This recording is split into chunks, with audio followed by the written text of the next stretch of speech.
Hello, everybody, and welcome on the French Wrecking Crew. Today, I have my guest, Mr. Beeson, author of Citing Him on the Zodiac Killer, and really excellent book. I recommend it on Amazon. You can find it on Amazon or different place. Also, this one that I really like. It's a classic. It's a classic. Yeah, and is also host on the Zodcast, creator of the Zodcast, the best show on the Zodiac Killer. And it's a real pleasure to have you tonight, Drew, to talking about the Zodiac. So welcome. Thank you, Jerome. Good to be here. Of course, you're the first person to ever send a photograph holding the book up. Yeah, holding the So book. you'll Yeah. always have that. And I always think of you for that. You're the first person to send a picture holding the book up all the way from Belgium.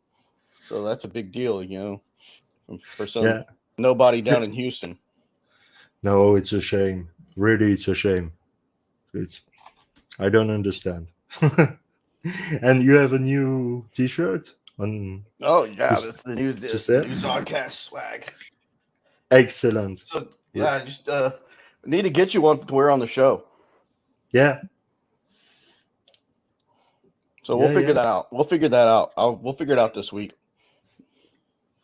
We will do that. So, what's new for you on the Zodiac killer case? Well, I haven't been advertising it too much, but I'm sure I do. You follow Professor Horan over on his channel, Yeah. The Stones Unturned? Yep. Well, he's going to be in a documentary on Peacock on July 11th. Premieres on Peacock, and I am also going to be in that documentary.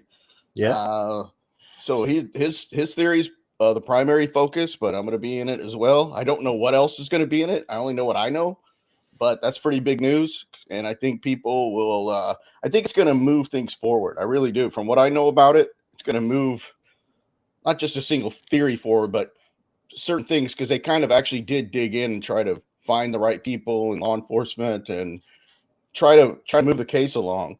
A lot of these shows just go find a couple bad suspects like Kane and Sullivan and try to forward these terrible suspects that are, eventually fall apart a year or two later because nobody can go anywhere with them. But I think this show, from what, I'm not privy to know everything about it. They like to keep it secret until it actually airs. But from what I know, it's going to definitely forward the case of the Zodiac Killer for sure. So don't want to miss it. No, not at all. And it will be diffused on what's channel? It's on Peacock, which is the streaming platform for NBC. Ah, okay. I don't know that. Okay. Yeah. Okay. But you are also on the historic channel. Yep. I was on the History Channel, a little brief Uh, DB Cooper segment. That was a lot of fun. Got to hang out with a couple of good friends of mine doing that, and it came out really well. They do a good job. I mean, I enjoyed the whole experience. It was kind of stressful to do it, but it was worth it in the end. I didn't get to talk about my suspect because it was too late. They'd already accepted the script by the network, and I'm like, they asked me about my guy, which is Ted Brayton, who yeah. fought as a 16-year-old boy, not real far from you, at a place called Bastogne in Belgium. At Ah, the age of Boston. 16, Yeah. yeah, he fought in Bastogne, one of the battered bastards of Bastogne. At age 16, was over there fighting. Lied about his age to start fighting in World War II, and saw heavy combat in Bastogne. So I'd love to visit there one day. By the way, if I come see you, I'm going to go to Bastogne. Oh yeah, See, yeah, yeah. I It's really mean, not far is there from like my anywhere to go house. see though? Is there like, I know it's a big area, but I guess you could Yeah. say here the lines, and here's where a lot of the fighting took place. Yeah, yeah, yeah. But in Belgium there is a. It's not so big. It's always a little place. There is no big landscape like in USA. You have huge landscape everywhere, and in Belgium it's really smaller. When you see the side of the Belgium, you understand that it's small. Hmm. But yeah, Ted Braddon. I have read a book, Power Trooper of 14. You can also find on Amazon.com, and for me, you find who were DB Cooper, and I don't know if you know that, but I don't know if it's the same person or not. But there is a Ted Braden also in the JFK case. Really? A Ted? Yeah, yeah, yeah, I yeah. wanted to, yeah, I wanted to talk to you about JFK. I didn't know till a while back that Oh, yeah. There's a lot you to. were into the JFK, which is Oh great. yeah, No, a I didn't lot. know that. I Oh didn't know. yeah, a lot. How long have you been into that? Ooh, it was really my first case. Really? My first, yeah, yeah, my first one. I was maybe 15, and now I'm 44. So Mm-hmm. I have wrote a lot of books and see a lot of documentaries and doing my search by myself and try to figure out what's going on with all this discrepancy and the commission warrant completely crazy and all this stuff. And for example, um, I have figured out really really early then that Leah Vera Oswald was not involved. And after I have made my research, I have made the link with Oswald, the CIA, but the CIA from 1967 they sent him to Japan. It's a long story, but if you want, one day we will talk about the JFK case because it's so huge. It's really incredible. It's huge. I mean, I'm kind of into it too, not to the level of some people that have devoted a lot of time to it, but I've never believed in the lone shooter theory at all. Uh, I used to It work for doesn't my fit uncle. to anything, Yeah, anything. yeah, and one of my uncle's good friends is John Conley, whose parents rode in the car when JFK was Really? shot. Yeah, Conley's son is one of my uncle's best friends, and I used to see him come into my uncle's office when I worked for him. And I asked him about it. I said, "What do you think Yeah. of the lone gunman theory?" He said, "It's bullshit." I mean, that comes from a Oh guy yeah. whose Yeah, parents yeah. were in the car. So that stayed with me because I knew who he was, I knew who his parents were, Yeah, and yeah. he does not believe in a lone gunman. So they didn't convince him. No. No, no, even Connolly doesn't think about the lone gunman. He was sure it was a plot, and at the time it was 1963. So imagine the period of the time, and I will Mr. GSV. Hello, Mr. Bonjour, Bonjour, Patty. Hello, Patty. bonjour, Patty. But hey, if it wouldn't surprise me if Ted Braden was running around the grassy knoll, though. It wouldn't surprise No, me at all. no. Oh, thank you very much, Bad Falcon. But I see this name. I mean, see this name, and I was wow. Ted Braden. Ted Braden is DB Cooper, and I, I I was looking for to know if it was the same person, and apparently yes, and he was on Delhi Plaza this day. So It wouldn't surprise me. I mean, I don't know when he no, really. Well, he got heavily involved with the CIA in '65. Of course, JFK was shot in '63. But yeah, but you he already had a close friend in General John Singlaub, who co-founded the CIA, yeah, which grew out of the OSS, the Offices of Strategic Services, out of World War II. And yeah, he met Braden in the early '60s, so he already knew Singlaub. And I think Singlaub had his hands in a lot of things. It's literally assassinations. I don't think JFK per se, but a lot of our no, enemy leaders. I think he probably signed off on a few assassinations and was good friends with Ted Braden. that's really interesting. And the fact that DB Cooper had take 2,000, it was $2,100. That's right. On what? Oh, the money Ted Braden had Oh, asked, it was how money it was? 2,000, 200,000. 200,000, Yeah, the Cooper and took.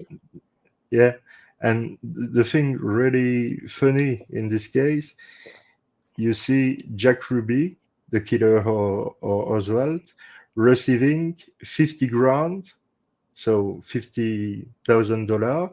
He put them on the safe on his Hmm. house, and 3 days after, he shoot Oswald. And I was wondering if it was not something we can link, the money, and the money came from Jack Ruby, because imagine in 1963, 50 grand, it was a lot. Yeah, you want to hear a good a DB Cooper JFK tie-in? Yeah, tell me. And this is okay. So DB Cooper hijacks a plane in November 1971, $200,000, and this is not long after the Cooper heist. I think it was 6, 7 months or so. I can't remember exactly when. A guy that owns a jump center in Lake Elsinore, California. A good friend of mine lives in Lake Elsinore now. Uh, Called the FBI with a story about a guy that came and visited the jump center at Lake Elsinore. It was very popular. I mean, because skydiving was in its infancy in the early 1970s. I mean, sports skydiving was just literally getting going. So Yeah, most of them knew each other. Even coast to coast, they did. There wasn't a whole lot of them. And this guy that owned it, it was a gentleman named by the name of Lyle Cameron. He used to own a skydiving magazine. He was one of the best skydivers in the world, sports skydiver, not military. And he recalled, I think 6 months before the Cooper hijack in November 71, a guy came to his jump center and was asking him and different people around there what it would be like to jump out of the aft stair of a Boeing 727, which is, of course, what Cooper jumped out of. And no one yeah, really knew you could do that. And he said one thing he remembered about this guy that visited him was he was wearing what they call Cochrane jump boots, which is a military paratrooper jump boot yeah, that you don't ever see at a recreational skydiving place. And I know for a fact that was Ted Braden's preferred boot was a Cochrane, because I know his jumping partner Al Tyre, who said that way before that anyone really knew about it. I think my friend Nicholas Broughton is the one that kind of brought this story forward about Lyle Cameron. And so we knew that Braden wore that shoe. And the guy also said that the man had Rally coupons for Rally cigarettes. Of course, that's what DB Cooper smoked. They found yeah, 8 yeah, yeah. Rally filtered tip cigarette butts on the flight after it He landed in jumped. Reno. Yeah, yeah, So a lot there's rumors that a lot of FBI guys or CIA type guys would knew Lyle Cameron and all this kind of stuff. But one thing that I think Nicky found out on his own is one of the last phone calls, and maybe the last phone call, if I remember it correctly, from Jack Ruby was to Lyle Cameron.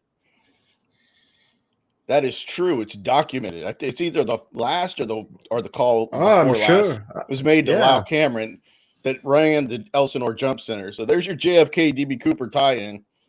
Is one of Jack Ruby's last calls was to that man, which is incredible. mind blowing. Yeah, yeah, it's mind blowing. Yeah, really, Yeah. really. And really, if you want to talk one day about all this story around JFK, you are really welcome to talk, because it's really my domain of expertise. Yeah, if definitely. you will. I Yeah, like it a it's lot. very interesting. Red feather. Thank you very much. Whoa. Okay, so today we are here to talking about the zodiac. So it's not the first time. It will be not the last. I would like to first give me your impression of the case breaker and the this guy, Mr. Uh, I don't remember this Gary name. Post. Yeah, Gary Gary. Post. Gary Francis Post. Yeah. I Could can't you even tell put me? I can't even, as we say here, put lipstick on that pig. It's so bad. It's so bad. And I'm familiar with this group because of DB Cooper. Actually, back to Cooper, because they came forward with a suspect in the DB Cooper case named Robert Wesley Rackstraw. Yeah. It was a little similar to Ted Braden. He was ex-Vietnam. guy. He was a really accomplished helicopter pilot. And, when Thomas Colbert, the guy that leads the Case Breakers, pushed Rackstraw forward as a suspect, he got a big deal with the History Channel with Rackstraw. It was called D.B. Cooper Case Closed. I mean, that's kind of obnoxious, right? Case closed? No. Yeah, no. And he wrote a book called The Last Master Outlaw about this guy. And if you watch the documentary on History Channel, I think it came out in, God, I don't even remember, 2017, maybe. I might be off a little bit. It's about 5 or 6 years ago. It's been out for a while. And if you watch it, he kind of teams up with a couple guys that he's with, and the TV show brings in Billy Jensen, who's a well-known crime writer, and a guy named Tom Fuentes, an ex-FBI agent. And they kind of evaluate all his stuff about Rackstraw, which is all circumstantial, of course. It's just like Zodiac. It's a circumstantial case. But if you watch it all the way through, they turned on Tom Colbert and they just said, man, this isn't the guy. And the big moment of the show was where they bring in the key witness to the D.B. Cooper hijacking, which is the stewardess, Tina Mucklow. They brought her in, which no one had seen Tina in years. So obviously they offered her some money to do it. And so we're just stunned to see Tina Mucklow on any documentary, because she did not talk about this D.B. Cooper at all. Of course, she's been hounded since it happened in 1971. Sure, yeah. She joined a convent, like a monastery in Washington State for years, and just literally went off the grid. I mean, no one could find her at all, I think, except for her sister, maybe her brother-in-law. But anyway, they got her to do the show. So they lay out all these photographs of Robert Rackstraw. So this is the first thing the Case Breakers did. So this is why it's important. Yeah. And she looked at multiple photographs of Robert Wesley Rackstraw, and she studied him and said, that's not the guy. She just said that. I mean, there was all before the hijacking, after. There's a photograph taken like just 3 weeks before the plane got hijacked of Robert Rackstraw, and she rolled him out definitively. Just said, this isn't the guy I sat by for 4.5 hours while my plane was being hijacked. So that was a blow to the guy. That was a huge blow to his ego and everything else. I can't imagine what would have been if she actually said, yeah, that's him. I mean, that guy would be running down the street with the flag. I solved D.B. Cooper. But it didn't work out, unfortunately, for him. I mean, Rackstraw's not a horrible suspect. He's too young to be D.B. Cooper, which everyone said was in his mid-70s. Rackstraw didn't even look mid-70s. He was 27 when the plane was hijacked. So that's their background of the Case Breakers. That's their big case that they brought forward. They did do a good job of getting certain documents released by the Freedom of Information Act, including a couple of D.B. Cooper letters that have never been seen, one which was a big help to me, which we called D.B. Cooper letter number 5. So they did some good there as far as pushing the envelope and getting some stuff released, but it was a bad suspect. It was just a bad suspect. Now, when you compare their Zodiac killer suspect, Gary Post, to Robert Rackstraw, Rackstraw's far better for as a Cooper suspect. Yeah, really? Yeah. Gary Post is terrible. He's terrible. He's got nothing going. I mean, I just slam them all because I have my own theory. I think Paul Doer's okay, but Gary Post is awful. I can't really think of a suspect out there. There's nothing for him at all. They said he had scars on his forehead, which I can do that. Look. Me too. Those are age lines because I'm old, I mean, those were not scars in that sketch. They're just age lines. No. And they said they're scars. They're not scars. So that was their big piece of evidence. Scars on his forehead. It was a selfie weak. With a selfie on him on a. It was weak. The wood. Yeah, with the wood. Yeah, this is not possible. That they proposed that as an evidence. Patty, you're right. It was pathetic. Even Colbert's right-hand man turned on him at the end of that show. And I mean, but the reason people asked me this came up the other day was how do we keep hearing about this guy? Well, Thomas Colbert, who leads the Case Breakers, used to work for CBS News in Los Angeles for a good, 20 years. And he was a researcher for CBS. He's a media guy.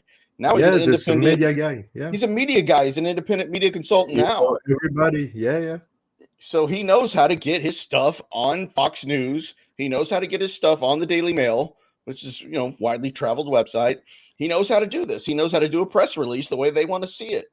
and that's why they like it. And he got another documentary, the Netflix documentary, heavily focused on Rackstraw, and people were upset about it because he's already old news to people in the Cooper sphere. So they were like, "Why do we have to hear about him again?" It's because he had film footage of his suspect before he died. That's what TV wants. They want stuff like that. They want to see, oh, here's a living DB Cooper suspect.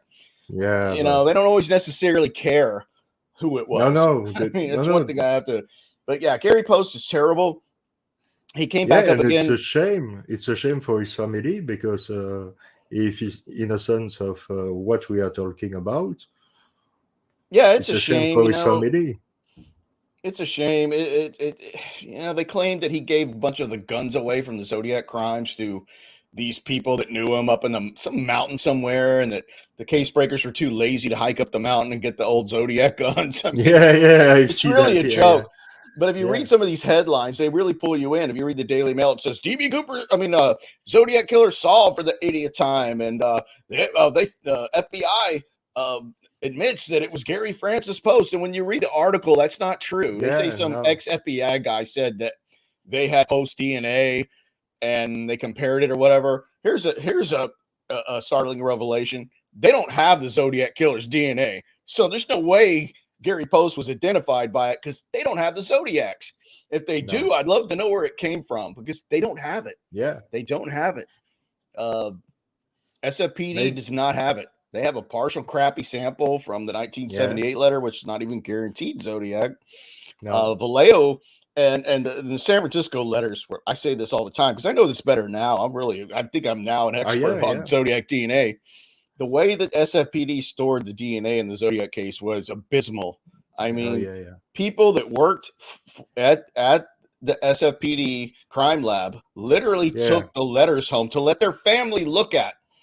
Their little kids are sitting at the breakfast table going, "Look, Daddy, this is the Zodiac's letter." Seriously, that happened. That happened. yeah, yeah. I know, I know, I They know. It's literally a took the shame stuff too home. That's because the fact. So you think you can get DNA off some touch DNA off of something that somebody took home to their kids to play with? Probably not going to really lead to much. And no. then, so hopefully Vallejo took better care of their letters because, of course, SFPD got letters, Napa PD got letters. Vallejo PD, I don't know what became of the Napa stuff. I guess nothing, but we know Vallejo sent their letters in for advanced DNA testing. Hopefully at a better lab than what SFPD used, but hopefully Vallejo took better care of their stuff. But that Yeah, was 4 years ago now, and nothing came of it other than some rumors that it belonged no. they found DNA that belonged to a woman. Yeah. So the Zodiac is not a woman. Oh, No, we're pretty sure he wasn't a or maybe, I don't no. know, maybe he identified as a woman. I don't know. Yeah, maybe. Yeah, it was maybe his perspective, but so Gary Post is done, He's done. He's and terrible. The yeah, worst. terrible.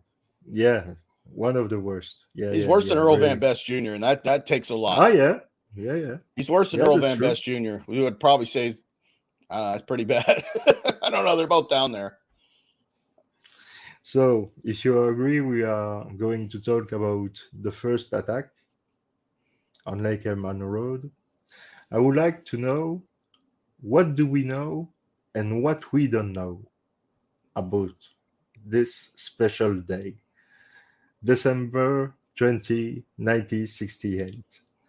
What do Yeah, we like know about David, about Betty Lou, I, about everything? that of course that's the first canonical Zodiac crime. As you said, December 20th, 1968, on a little turnout is what they call it, little turnout on Lake Herman Road, which is literally a cut through between Vallejo and Benicia. And there's nothing on it. I mean, I've been there. I've been there during the day. I should have come back at night, but I was too scared.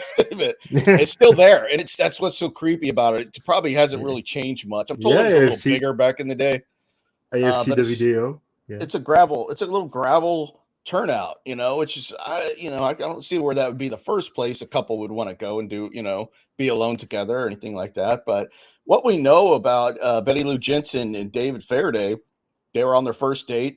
David yeah, drove that night. David was 17. Betty Lou was 16. They were driving David's parents' Rambler station wagon. They just finished a pre-Christmas concert at Betty Lou's high school, which was Hogan High School. and David went to Vallejo High, but he knew her somehow going to Hogan, which isn't far away from Vallejo High. So after the concert let out, they went over to Lake Herman Road, and I think it was around, I don't remember the timing, 11:30 or so at night. They were sitting in that station wagon. A man walks up, and we believe, because there was no witness to it, of course, we believe that the Zodiac or the perpetrator of the crime, we'll say, walked over to the driver's side where David was and ordered him out of the car. And David was basically, no, I'm not getting out of the car. I think then he fires a couple warning shots, or maybe one warning shot into the car. David gets out. I think Betty Lou gets out and starts basically running. She gets shot in the back, falls over. David shot, I think, inside the car on the right side of his head, right above his ear, somewhere in there. He'll later die. He lives for a while later, going to the hospital. I think Betty Lou was pretty dead instantly after being shot. There was a witness to the car coming in later, driving up and down the road. Yeah. And of course, it gets reported. It gets, and at first the police don't really know what to think about it. They don't know if he was targeted. There's all these kind of rumors. But what we do know about those two is they were good kids. They really were. Oh, yeah. I mean, David Faraday, literally a Boy Scout in all senses of the word. He was very active in the Boy Scouts. I think he was an Eagle Scout. Just a good kid that participated in a lot of things, made good grades, clean cut, just, good, really good kid. Same with Betty Lou. She was in a lot of organizations that did good for people. A really good person. Her father was a naval officer named Vern Jensen. Good person. Betty Lou had a sister at home who's still around. It's just tragic all the way around. Just two really good kids. Never found out why that happened. I mean, and of course, it's never tied into the Zodiac until the Blue Rock Springs phone call when it said, I also killed those kids last year. And that's how it becomes a Zodiac crime, is that phone call. Yeah. So, after police they could never put it together. Why those two kids were targeted. And of course, there's no description that comes out of Lake Herman Road because they were both killed. So people need to remember those sketches come from literally three teenagers at the Presidio, which we'll get to that, and during the night, and one police officer, which was Donald Falk. Yeah, which actually he didn't even participate in the sketch. He just saw it later and said, "Yeah, it's kind of close, other than this and that." The sketch is all based on three kids. Yeah, and the widow of Eric Zams testified that they had arrested the man supposedly be the Zodiac. But we don't know if it's true or not. But Chef testified about that. And to come back on this first attack, do we know what kind of gun was used? It was an handgun or a rifle? A handgun. It was a 22 ammunition, the 22 long rifle ammunition. Okay. Yeah, it had to have been a handgun. 22 long rifle. That's kind of how the Gaviota Beach kind of gets looked at as possible Zodiac crime. But yeah, that was a 22 long rifle, Super X ammo. Yeah. That Zodiac later would put in a letter. Here's the ammo I used, trying to prove it was him. It was Super X. And the brand name was Super X. 1968, it was easy for somebody to have a gun, to buy a gun like this. Oh, simple. They're very easy. Probably really simple. Yeah. Oh yeah, I'm sure 14, 13-year-olds out there, and at those day and ages, I think even young children, not children, but 9, 10 years old. Certain families already knew how to shoot. They go out in the woods and shoot small game. They were probably very, so adept at using weapons from a young age. It's just, living out in a little more spread out countryside, and even Napa. I mean, now these are really expensive areas like Napa and some parts of Sonoma County. Vallejo's not. Vallejo was always kind of a more working class area, and it hasn't changed at all. I mean, Vallejo's like going back in time. I mean, it's just probably like it was back then in a lot of ways. And we know at 10:30 another couple was there on Lake Hermano Road, and they see a car coming from Benicia, and stop, and they was afraid. They have left. Uh, The one that was chased, is that what you're talking about? The car that was yeah, chased? yeah, Yeah. The couple, yeah, it was like in a new sports car, and they were chased, and they did give a description of the guy they saw, which is oddly enough, they used that couple used the same term that you hear in every Zodiac description, not yeah, just the kids, but even Mike Mougeot, Donald Falk. They said the man they saw behind the wheel was stocky. yeah. There it is again. So even that, we don't know that that was the Zodiac, of course, but No, there is a description of the driver of the car you're talking about, and it said he was a stocky white male. yeah, it's really interesting. And uh, after the shot, because the time that the Zodiac have to kill the people, it's really short when you read the documentation. I think he has 6 minutes, I think, to arrive on the crime scene, shoot them, and leave. And in 6 minutes, it's a lot of chance, A or lot of chance. maybe he was using a kind of CB, or we don't know. The stuff you can listen the police frequency, a Mm-hmm. CB, Yeah, radio, a radio. police radio. So a police radio. So he was maybe Yeah, listening that was police pretty. radio It was, because he and was it's very lucky this dark day. out there. That's Yeah, yeah, it's really dark, really, really he's dark. lucky because somebody could have driven by. A lady did drive by going to a ranch, um, not long after they think it happened. So he could have. Yeah, it was risky. Any way you look at it, even if he was on a radio or had inside help, whatever, it was very risky. Of course, a lot of his attacks were risky. Blue Rock Springs was risky. Um, Yeah, you know, I could there have been somebody else there with Zodiac at Lake Herman Road? I think one of the shell casings, it was never fully attributed to a gun. So yeah, I know Richard Grinnell has a good video about that. Could have been a ride along. We don't know. Somebody else could have taken a shot just to be part of the crime. We don't know, but it's highly possible there was more than one person with the attacker. yeah. I think two people was involved in this crime.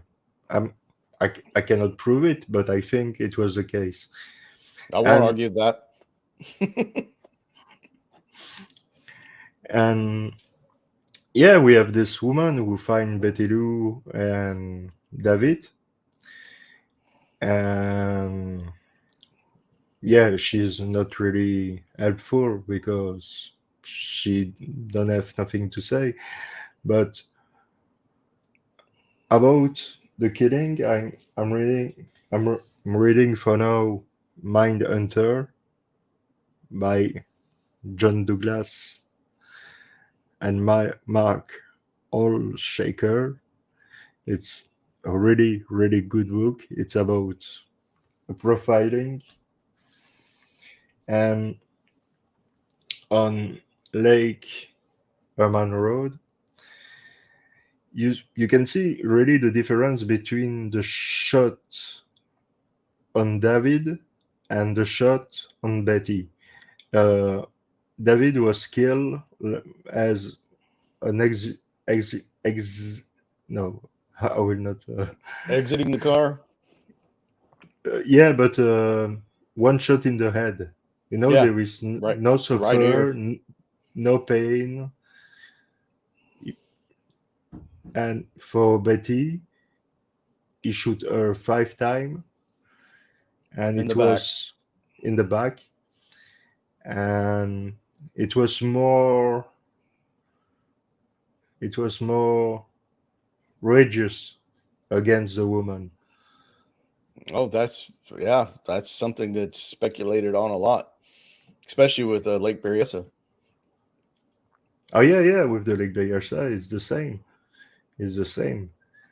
And yeah, this case is really really hard to understand because we don't have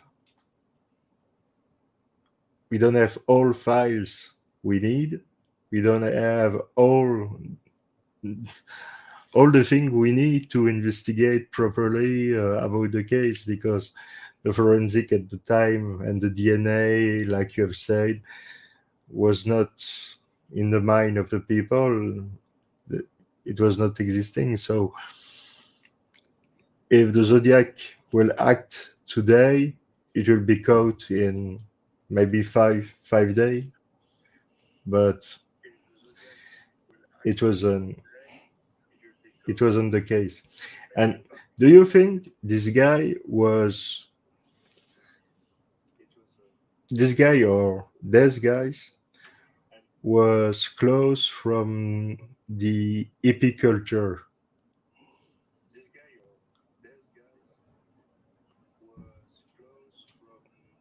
Could have been. Because I see a lot of documents about the Summer of Love, Ash, Ashbury, and people taking LSD, all kind of drug, changing their perception, and that's also possible that it was somebody on drug to do that like this.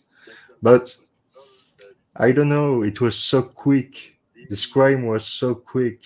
6 minutes of time between the car of the cops, the witness. Yeah, and were they random targets? That's the number one question. Were they random targets? They originally thought they were followed from the concert at Hogan, and they later ruled that out. They don't know, but Lake Herman Road at night, it is pitch black, especially Yeah. back then. Probably today it's still that dark. Wish I had gone back at night, but there's no light, nothing. I mean, I don't know if they had any lights on in the car for him to have known they were going to be there at that point, or if they were followed, or Did what. But did did the police try to investigate the people at the concert or they talked to everybody, their to friends, everybody? everybody. There was rumors that David had gotten in a fight with somebody because he turned in some pot dealers. Yeah. Um, that could be true, but you turn somebody in for pot. I mean, back in 1968, did they really care that much? Or I don't know. And even back then, I don't think anybody got too alarmed over marijuana in California. No. I mean, it was all over No. the place.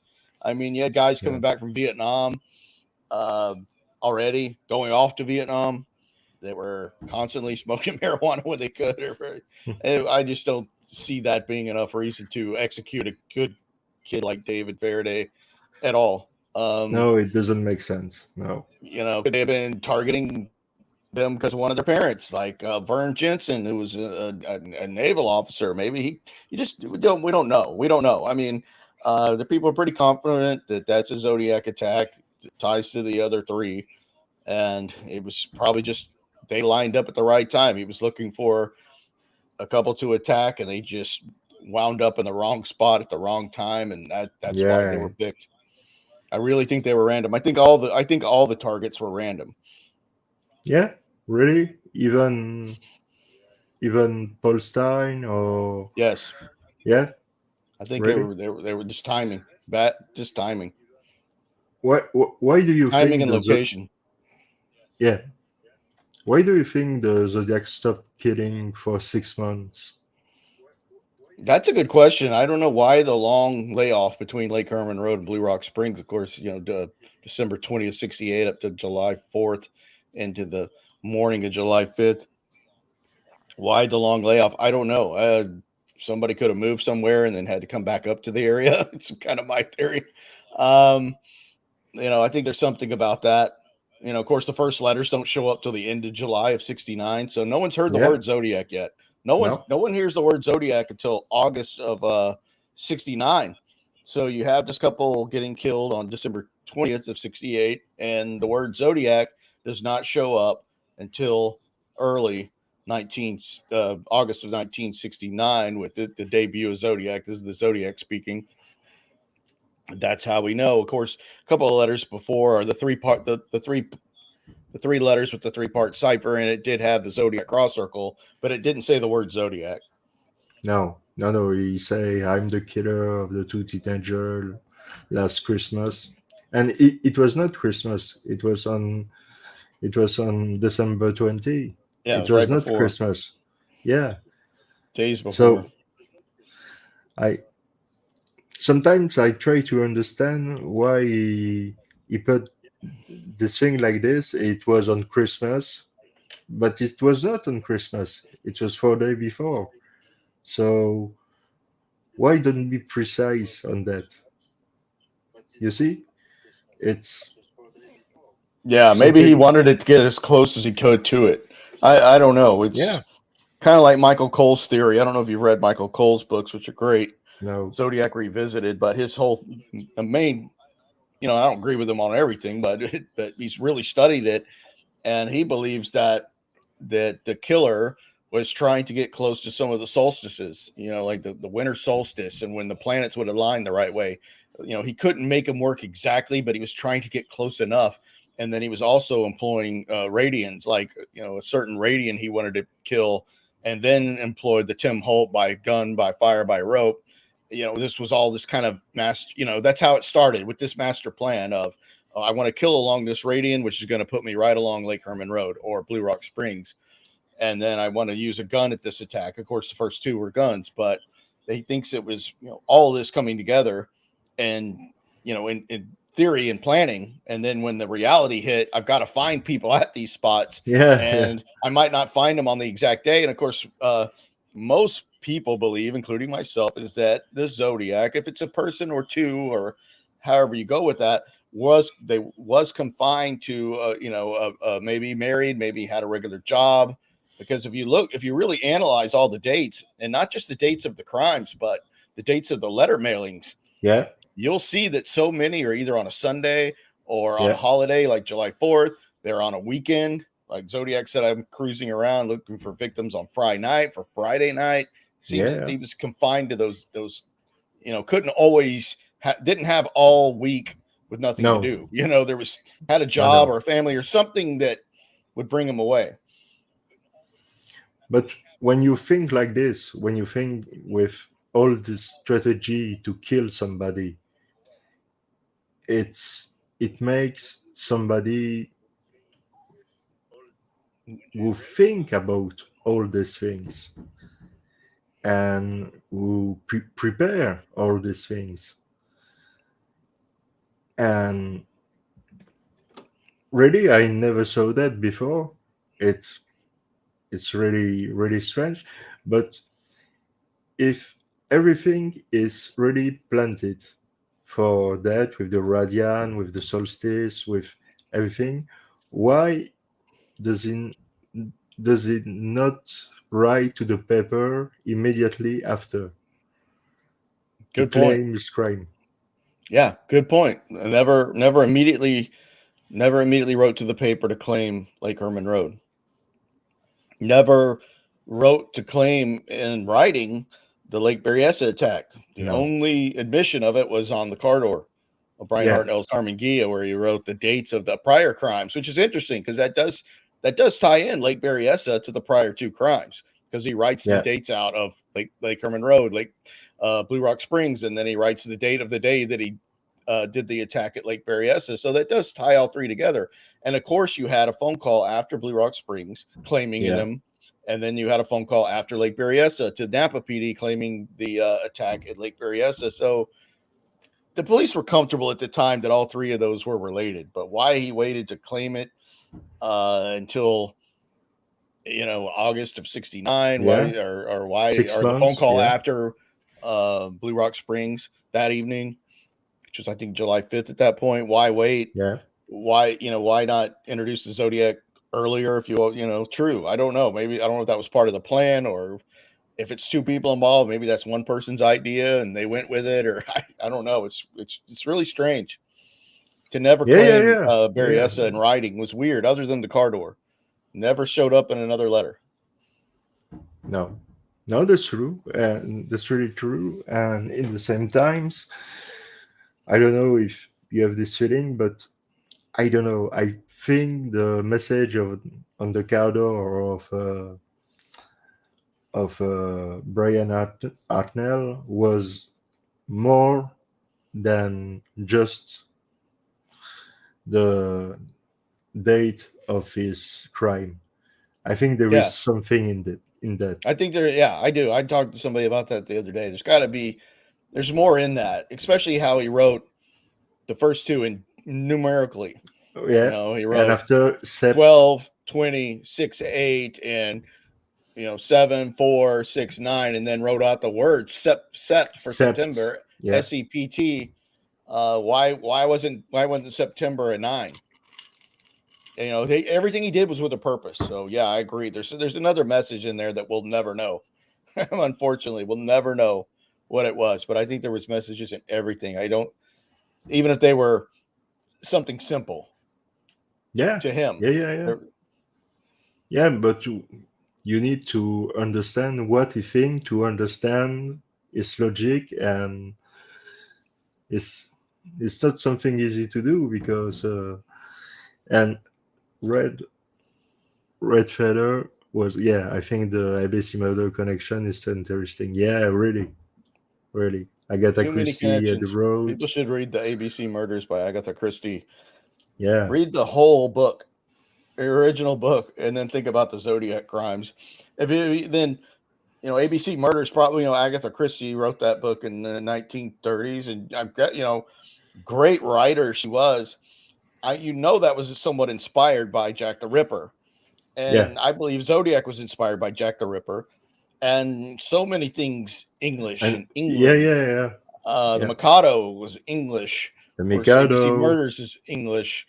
So a lot of the phrasings, "Happy Christmas" is an English saying. Yeah, They Happy don't say Christmas. "Merry Christmas"; they say "Happy Christmas" over there. Happy Christmas. So Yeah, I think he just had an affinity for, uh, you know, things in England. I guess somebody could try to make the argument he's from England, but uh, Brian didn't remember hearing an English accent, but likes all things English. But yeah, I got ABC Murders has so many things in it that look like the Zodiac case.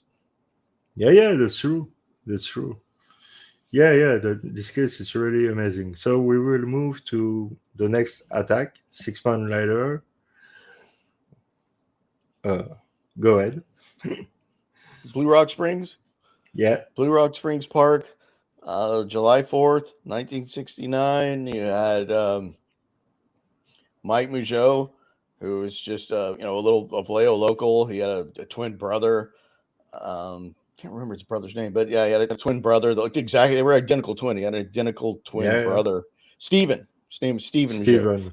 Um, and of course, at the time, he was good friends with a lady named Darlene Farron, who was married at the time to her husband Dean Farron. They met at the IHOP restaurant in Vallejo, where Dean was a dishwasher, and of course Darlene was a waitress at that restaurant. And I don't know if Dean was still working at that restaurant at the time of the shooting, but she was not. I She don't know. was working at Terry's Waffle House in Vallejo, but she was a local waitress and knew a lot of people. Let's put it that way. She was married. She had a young daughter at the time, a young baby at home. I cannot remember the age of the baby, but pretty young, maybe a year old. Oh yeah, yeah. It And was the really young. baby, Yeah, the yeah. baby is grown up, is a grown woman now who's married, and she works in San Francisco as I think she's a dental hygienist. She works for a dental office, and I know who she is. I've never talked to her, but it's good to know that she's still alive. Yeah, Seems to have a really good life, really a really nice family. So that's great to know that she grew up yeah. That's great. and Yeah, everything turned out for her. Of course, Mike gets together with Darlene, and they're supposedly going out to. They leave Darlene's place and they're going to look for fireworks, and they want to go. Suddenly decide to go talk together, maybe park the car, and it was pretty much a date. Even though Darlene dated a lot of people and she was married. So yeah, they yeah. pull up in a Blue Rock Springs Park at night, and there's really nobody around that late. You can hear some fireworks going off in the background because it's July 4th, and they pull up in her car, the radio's playing, and they just start talking. And then I think Mike first notices a car pulls up right behind them with the headlights on, And he's like, "Oh, who's that?" And I think he says that Darlene says something like, "Oh, don't worry about that. That's Robert," or something like that, or I think she might know Or the guy. Richard, yeah. Richard, yeah, Richard. Sorry. And then that's where a lot of Richards come in, as you know, including one of the police officers whose name was Richard. Richard Hoffman, yeah. Yeah, Richard Hoffman. And then which that was interesting. And then the Mhm. car, then the car's right behind him. He thinks it's I think a Rambler like hers. It's similar car to what Darlene was driving. So Yeah. the car comes up behind him. Then it leaves. It leaves out of that dark parking lot at Blue Rock Springs. It leaves, and I think just maybe 4 or 5 minutes later, either that car, we don't know, or another car No. comes back. It's probably the same car because of the way they did that. I'm sure it is. I don't know why it left the first time though. We'll never know, but I tend to think it was the same person. His car comes back, pulls up behind him again. The driver gets out and has a flashlight, a bright flashlight, which I know over in Europe they call that a torch. Over here, a torch. If you say torch Like in a cop. America, Yeah. yeah. If you say torch in the United States, we think you have like something on fire. But I know they call that a flashlight in Europe a torch, but we call it a flashlight. Yeah. But A anyway, the guy torch. gets out with this bright flashlight, walks over. Interestingly, he's getting out of his driver's side, so he's technically he's on the same side as Darlene. But he Yeah. walks over to Mike's side of the car, who's on the passenger side, on the right side. And they assume that it's the police. So Mike's getting out his ID. He's telling Darlene, who went by, better get your ID out. It's the cops. Like, what did we do? But just maybe he'll go away. We'll just tell him what we're doing here. And man walks over to Majot, shines a flashlight in his face, takes out a weapon, and he starts shooting into the car. He shoots Mike. I think one goes through his On the jaw. Joe. Darlene's hit a couple of times coming out that way, shooting through the driver's side. I don't know how many times he fires. I don't remember, but Mike's in a lot of pain. Darlene's already mortally wounded and not really making much noise, I don't think. But Mike is feeling the pain, and he's literally the attacker, the Zodiac, goes back to his car, or is walking back to his car. He never goes to Darlene's side, which is so interesting to me. No. But Mike literally throws himself in the back seat, thrashing around in pain. And the killer hears him. So he walks back over to Mike's side again and fires two more rounds, which should have finished Mike off, but it didn't. Obviously, as we know, Mike survived. Darlene is taken to the hospital. I mean, they're both taken to the hospital. They're both shot up. And Darlene's riding with Richard Hoffman back there, and he's trying to question her. And I know a lot of people think it's weird that he rode with her. I don't. He's trying to get some information out of her, and she's able to speak, but she can't make any sense. She's going to die soon, and she cannot get out. Yeah, she's in shock. Yeah, she's been shot up, and she can't get anything intelligible out. Of course, Mike gives a description later. He said it was a stocky guy, about 5'8". It's one of the lower height estimates, but Mike just didn't get a good look at the guy. He didn't. He had a bright flashlight in his face. He's being shot at nighttime. But that was the description Mike gave. He said about 5'8", kind of stocky, white. I think he said he had like a blonde crew cut, which kind of sounded in line with the hairstyle from the Presidio Heights sketch. So obviously Darlene passes away on the way to the hospital. Mike survives, but he's shot up pretty bad. He's still alive to this day. I know somebody. Last I heard, I think he might have gone up to Canada. He lived in. really? I think he lived in Nevada for a while, and that's the last I heard. I think somebody was able to track down his brother Steven, but they were trying to find Mike because Mike hasn't been interviewed in a long, long time. I don't think he hasn't been interviewed to my knowledge since This Is the Zodiac Speaking, which came out with the Fincher film in 2007. So he's still alive.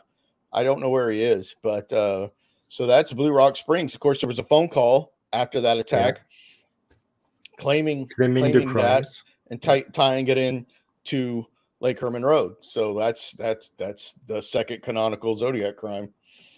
And what the guy say on the phone was really interesting because he say, you can remember better than I, but he gave directions to Blue Rock Springs. Yeah, he gave direction, but he didn't say go to Blue Rock Springs. He say if you go 1 mile away, Yeah, and you, like if the he park doesn't from the know the parkway. name, Yeah, yeah, he gave directions, which when you analyze the directions he gave at both Blue Rock and later at Lake Berryessa, they're really not what a local would have done. They're not. They weren't no, from somebody that would have been a local. You know, if you really study how he said those directions, they were not something a local would have said. I think yeah, I they agree. weren't they weren't exact, and they don't mean maybe he did that on purpose, but they weren't from something a local like Arthur Lee Allen would have done. Yeah. Other thing, other thing that I think were also strange. First, I will come back. The Zodiac claimed to have a pencil light on his gun to shoot during the Yeah, night at Lake Herman Road. on Lake Herman Road. Why does he not use the same stuff with Mike Majo and Darlene Ferrin? Why he use a flashlight? That's a good point because Mike never said. I mean, as far as he tells it, it looked like he was holding the flashlight and not Yeah, attached to the gun. No, I've never heard that brought up. That's a good point. Of course, he claimed to use that at Lake Herman Road, like when she, shot uh, Betty Lou in the back with the flashlight yeah, attached to the gun, which wasn't really done back then. Not talked about much, other than two places. It comes up in the Alfred Hitchcock yeah. TV show called Museum Piece, which if you watch that, it's hard to believe the Zodiac wasn't inspired by that TV show. To me, if He you was watch that entire, inspired by a lot of things, a lot of comics, things, a lot of comic books, of and course, Tim Holt, all that, yeah, Batman, yeah, Decoder, all Batman, this, that Dave Aranchik does. But it's hard to imagine that he didn't see Museum Piece because you have skeletons in there, you have a rifle yeah, with a light attached to it. There was also that concept came out in a magazine called Popular Mechanics. I think even in the late 50s, so it's possible he saw it there. I think he saw the Museum Piece because this Hitchcock just seems to be up the Zodiac alley to me.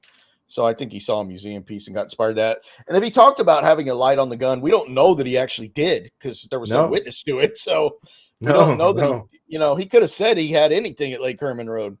yeah, yeah, In fact, we don't know for sure Lake Herman Road was a Zodiac crime. We never no, will. If I had to pick one of the four that wasn't Zodiac, it would be Lake Herman Road.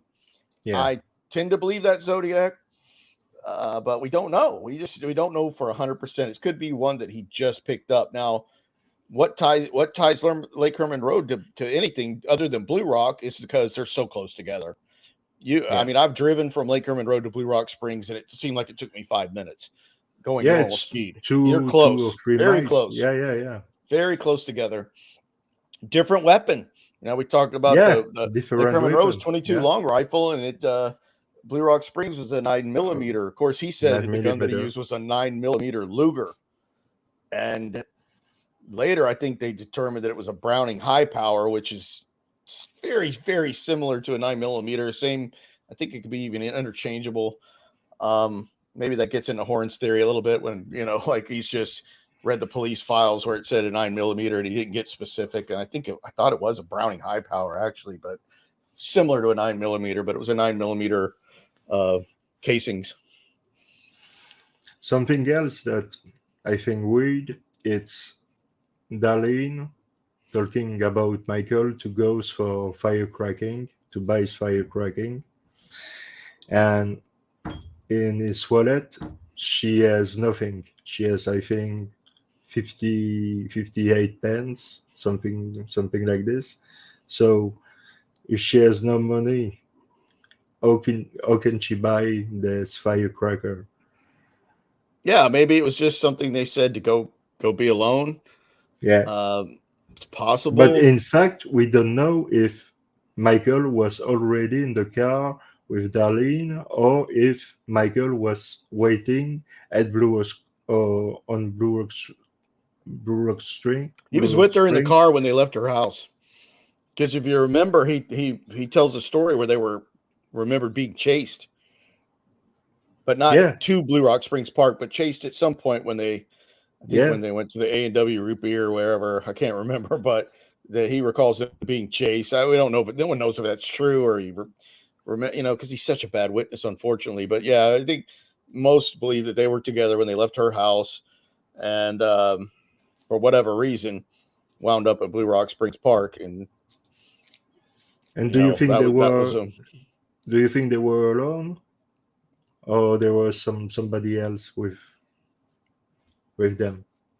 no, I think they were alone. Uh, 100%. because I was thinking about some stuff, but yeah, again, it's difficult to provide some If they were with evidence. somebody, they probably would have been shot. But Yeah, I don't know. I think Mike was kind of a petty thief at the time.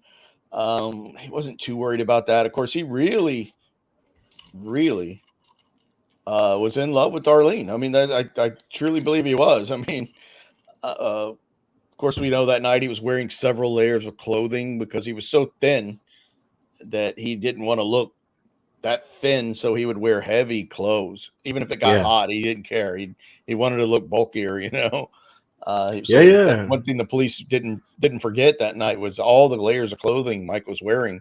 That could have helped Mike survive. I don't know. Just having all those layers of clothing on, maybe absorbed some of yeah, the blood from being shot. Because it's amazing that Mike lived when we know the attacker came back to finish him off. yeah. Yeah, yeah, he go to his car, and after he come back to Came finish back, shot him them, again, shoot them again. and he still Yeah, survives. and still survive. Yeah, yeah. But after that, shortly after that, he left. He left the. Then he leaves. Yeah, And then there's all kind of discrepancy. Did the Zodiac, squeal his tires is one report when he left, or did he just leave quietly?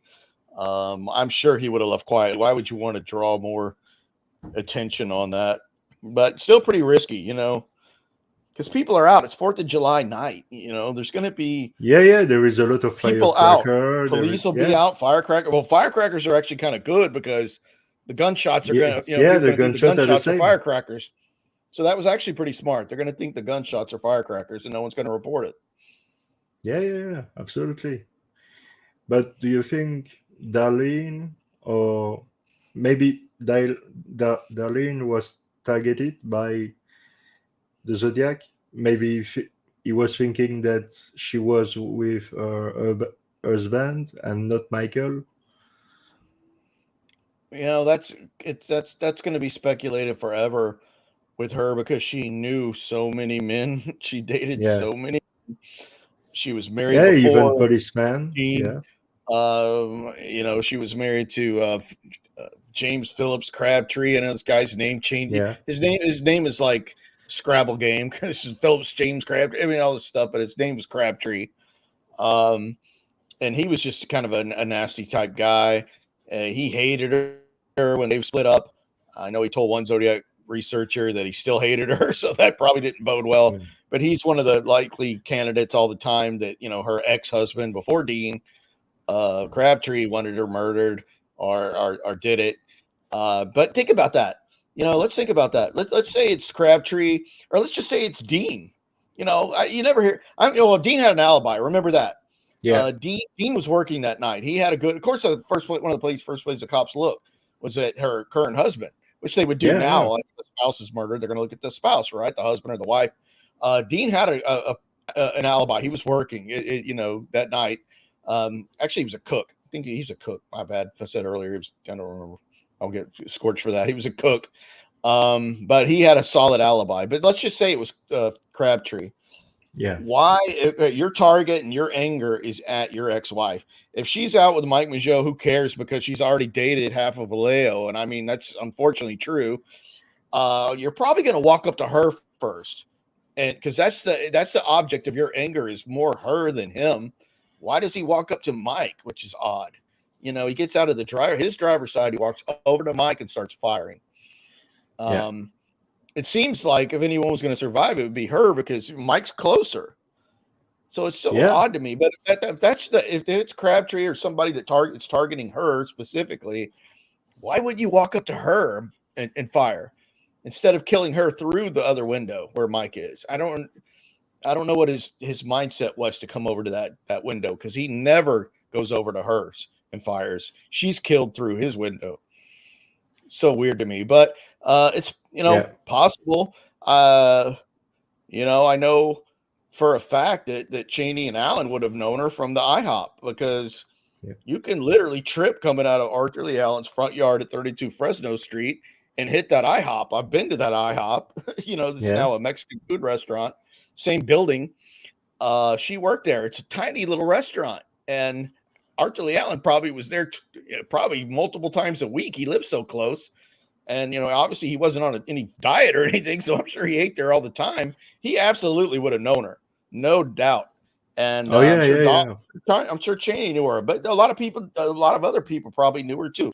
People probably knew her from Terry's, and it wasn't that big of a place. It still isn't to me. I mean, Vallejo's not that big, so I'm sure lots of people knew her.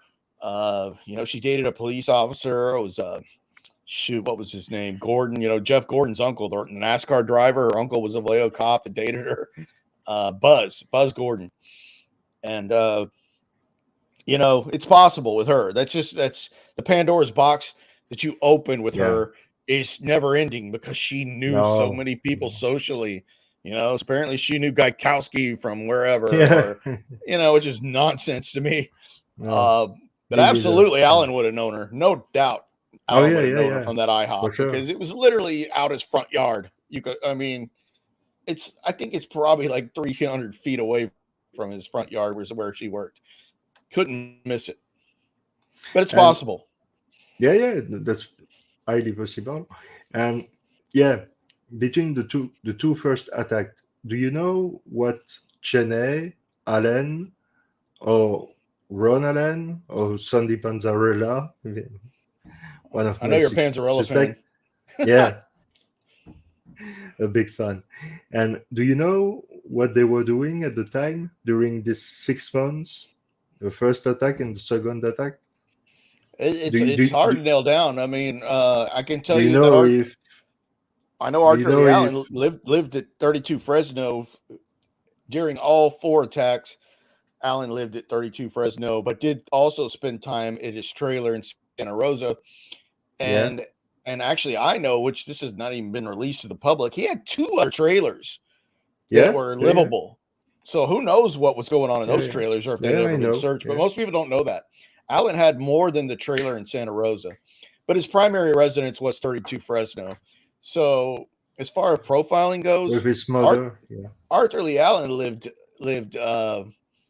in the middle of the profile zone. I mean, I think they said it was Oh northern yeah, yeah, Vallejo. It's hard to say northern Vallejo because to me it's not that big because I'm from Houston. But Arthur Lee Allen lived at ground zero, is what we call it for profiling.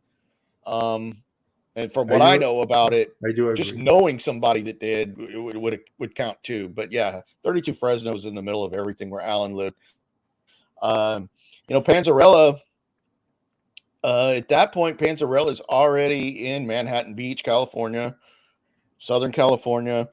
As we know, Cheney at some point during at least three canonical crimes moves to Southern California, Pomona. Ron is living in Vallejo, but not with at home. He's married. He married Yeah, yeah, yeah. Karen that he met at Karen, Cal Poly yeah. Pomona, and they live. I don't know how far away, but they're living in Pomona, but just not. I mean, not Pomona, Vallejo, but not with Lee or Lee's mother or his father at the time. I think Arthur Leon's father died in 1971, and then his mother died many years later. Interesting.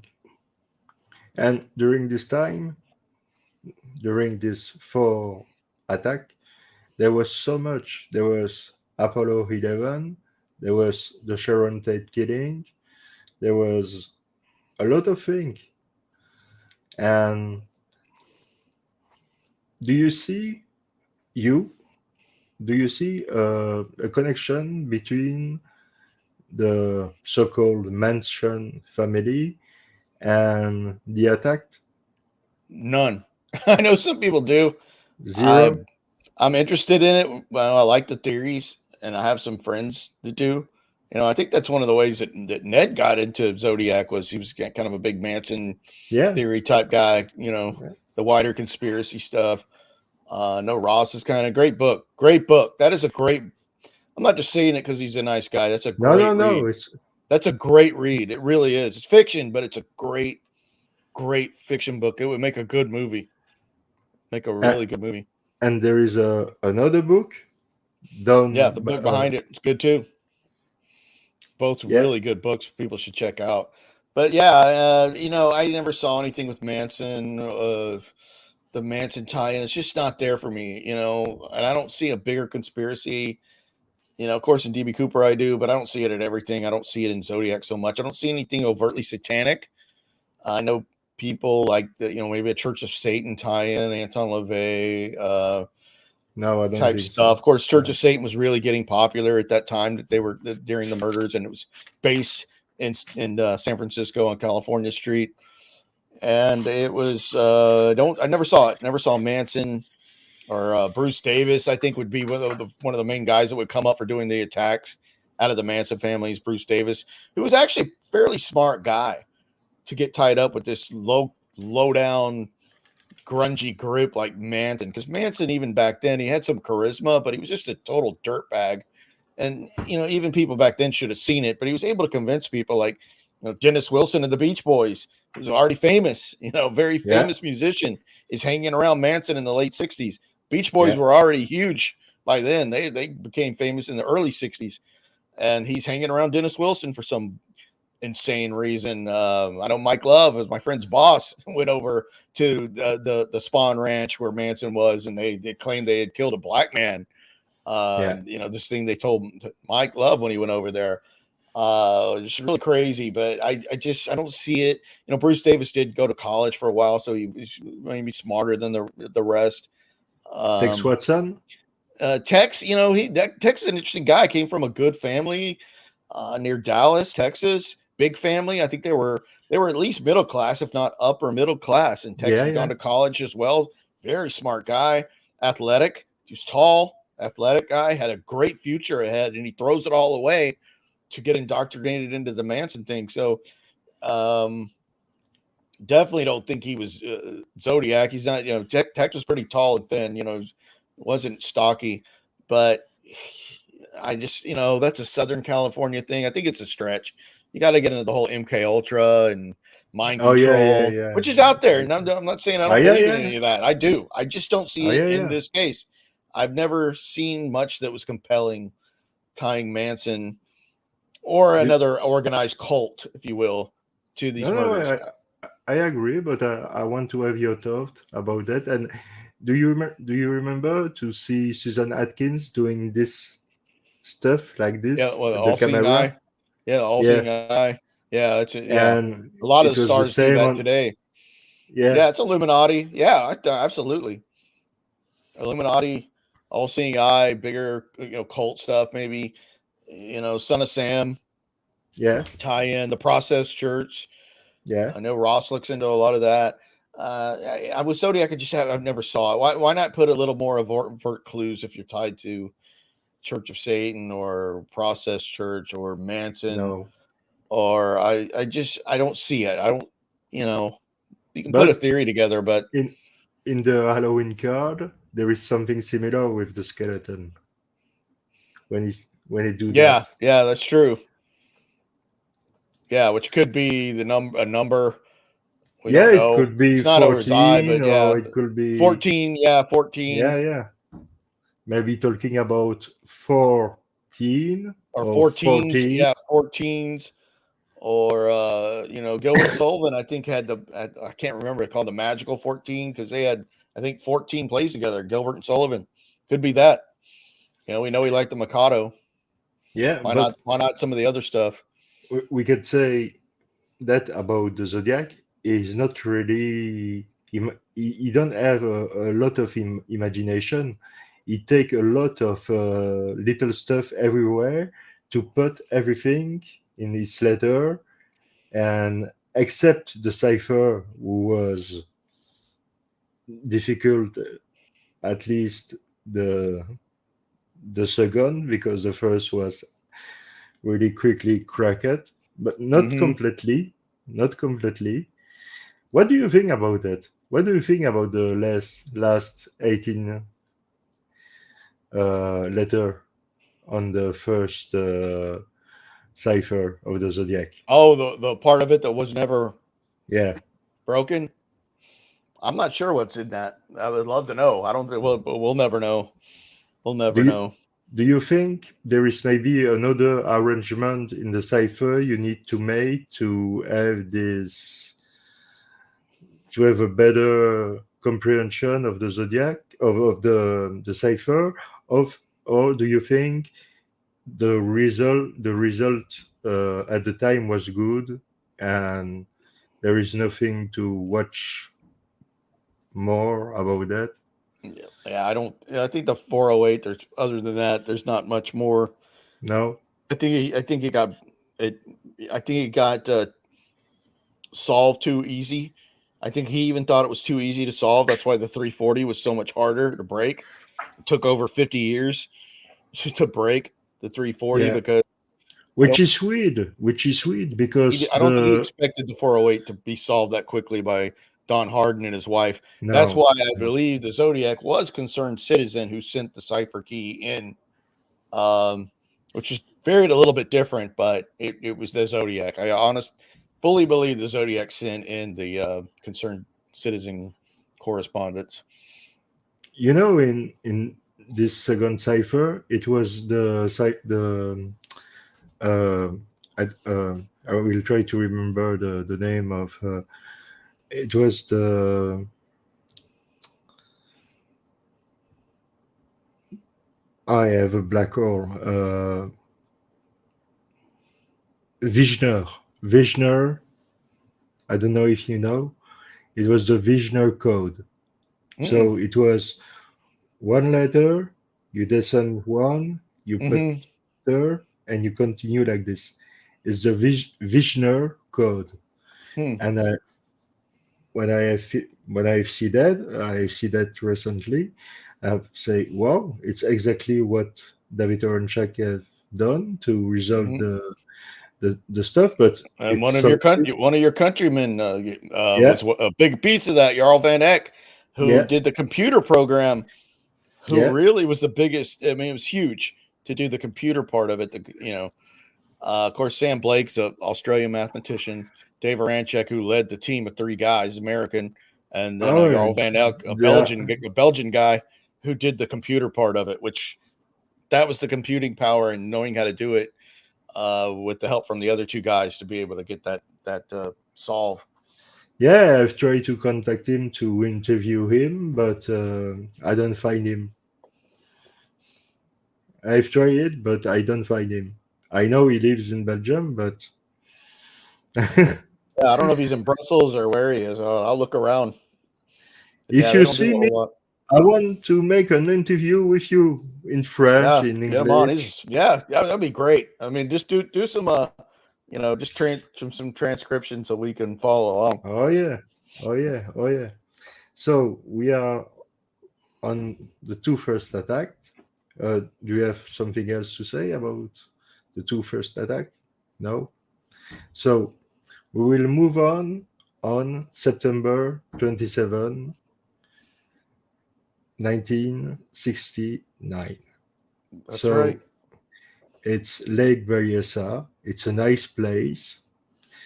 Uh, we have Cecilia Ann Shepard and Brian Kevin Hacknell. We want to Good go to job, San Brian Francisco. Calvin. You know your stuff, Jerome. Yeah, I do. I try to. And they want to go to San Francisco for the Hmm. day, but it was too late, Too or late in I the don't day. know, too late. So they decide to stop on Lake Berryessa to make a picnic. And there was been attacked by somebody wearing a weed costume and for the first time making a conversation with them. So it was really different from the two first attacks because the two first attacks were really quick. I think no word was exchanged, or maybe just a little get out or Yeah, maybe run. maybe a little bit at Lake Herman, right? But if I remember well, Brian Hartnell was telling that the guy was checking. Yes, yes. That is such an interesting point It's about really, it. He was nervous. He was nervous. That is such that and that I could keep going back to the fact that he was nervous.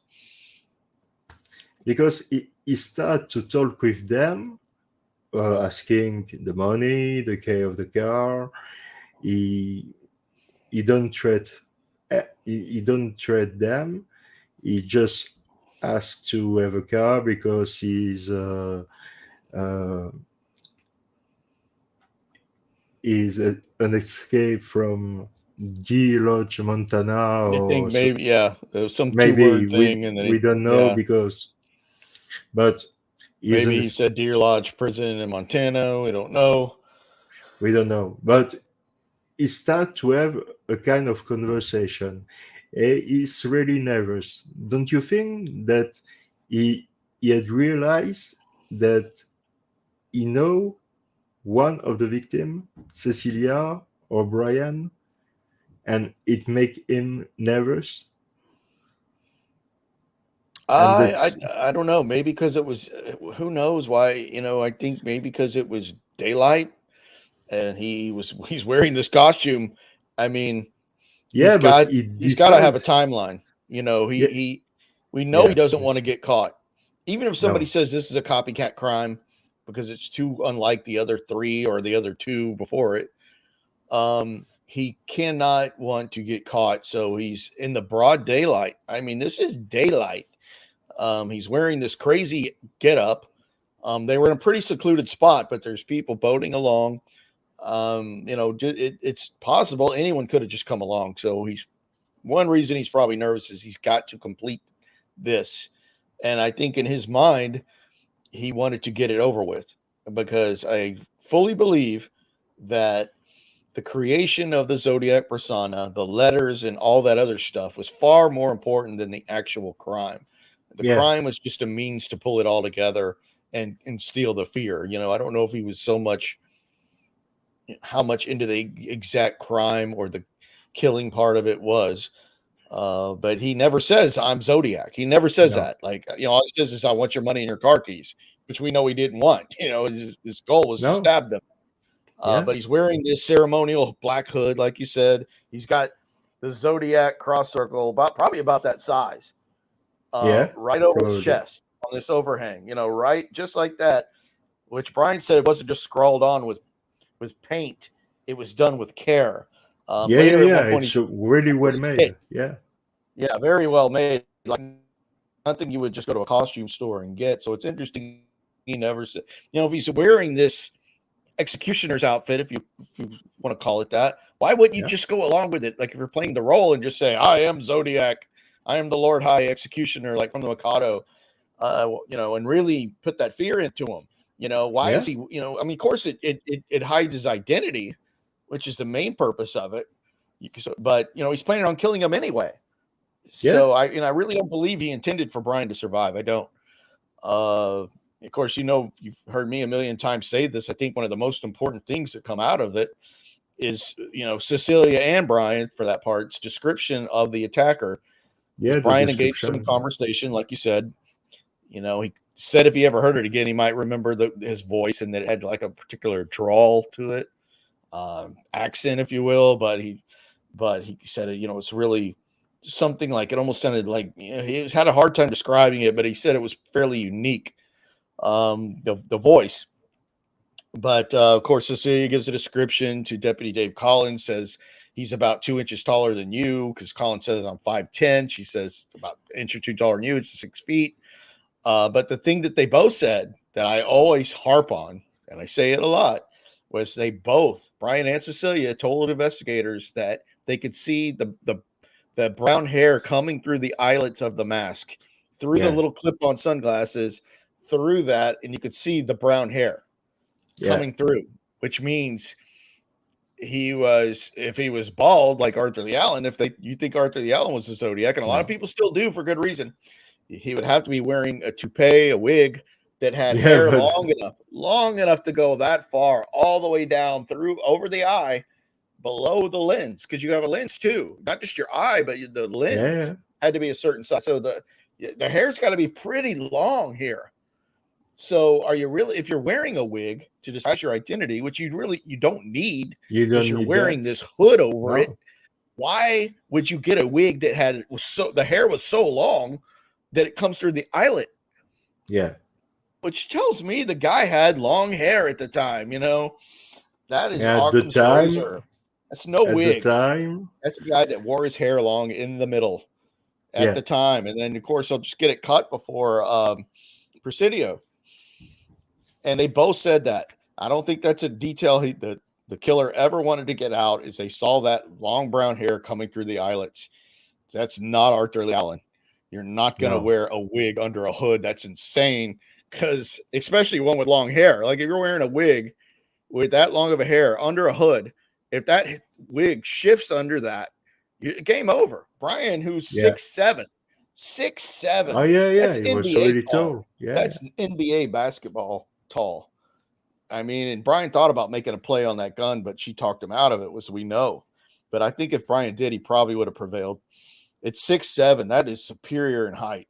We don't know how strong Zodiac was, but Brian was tall, lanky guy, but 6'7" is a superior advantage. I think he would have prevailed. I think if he had made a move on that gun, we're not talking about this anymore. no, no. But it's again really strange because he changed his modus operandi. Yes, changed it multiple times. I mean, going from Lake Berryessa over to the Presidio. I mean, now you don't have a couple anymore. It's just a single male in Paul Stein, but we'll get to that. But, I think of all the crimes that I know, the best is Lake Berryessa. I build the whole everything around Lake Berryessa. Why do I do that? Because we have the best information. We have the most information from Lake Berryessa because of Brian. Because Yeah. Brian, I mean, smart guy. He's a multifaceted attorney in Redlands, California Oh, yeah, now. yeah, Very, yeah, yeah. really smart guy. His wife's an anesthesiologist. He's got 2 grown sons. He's Great amazing. life. He's made a great Amazing. life for himself. Very smart. He engaged, only person that engaged the Zodiac in conversation at all. And, of course, famously he said, hey, I've read before where killers sometimes won't put bullets in their gun because they know, though, it'll be a bigger, higher charge, if they get Yeah, caught yeah. with, If you are because the caught, weapon could be yeah, considered not deadly if it's not loaded at all. Like you just have the gun, you'd have no bullets in it whatsoever.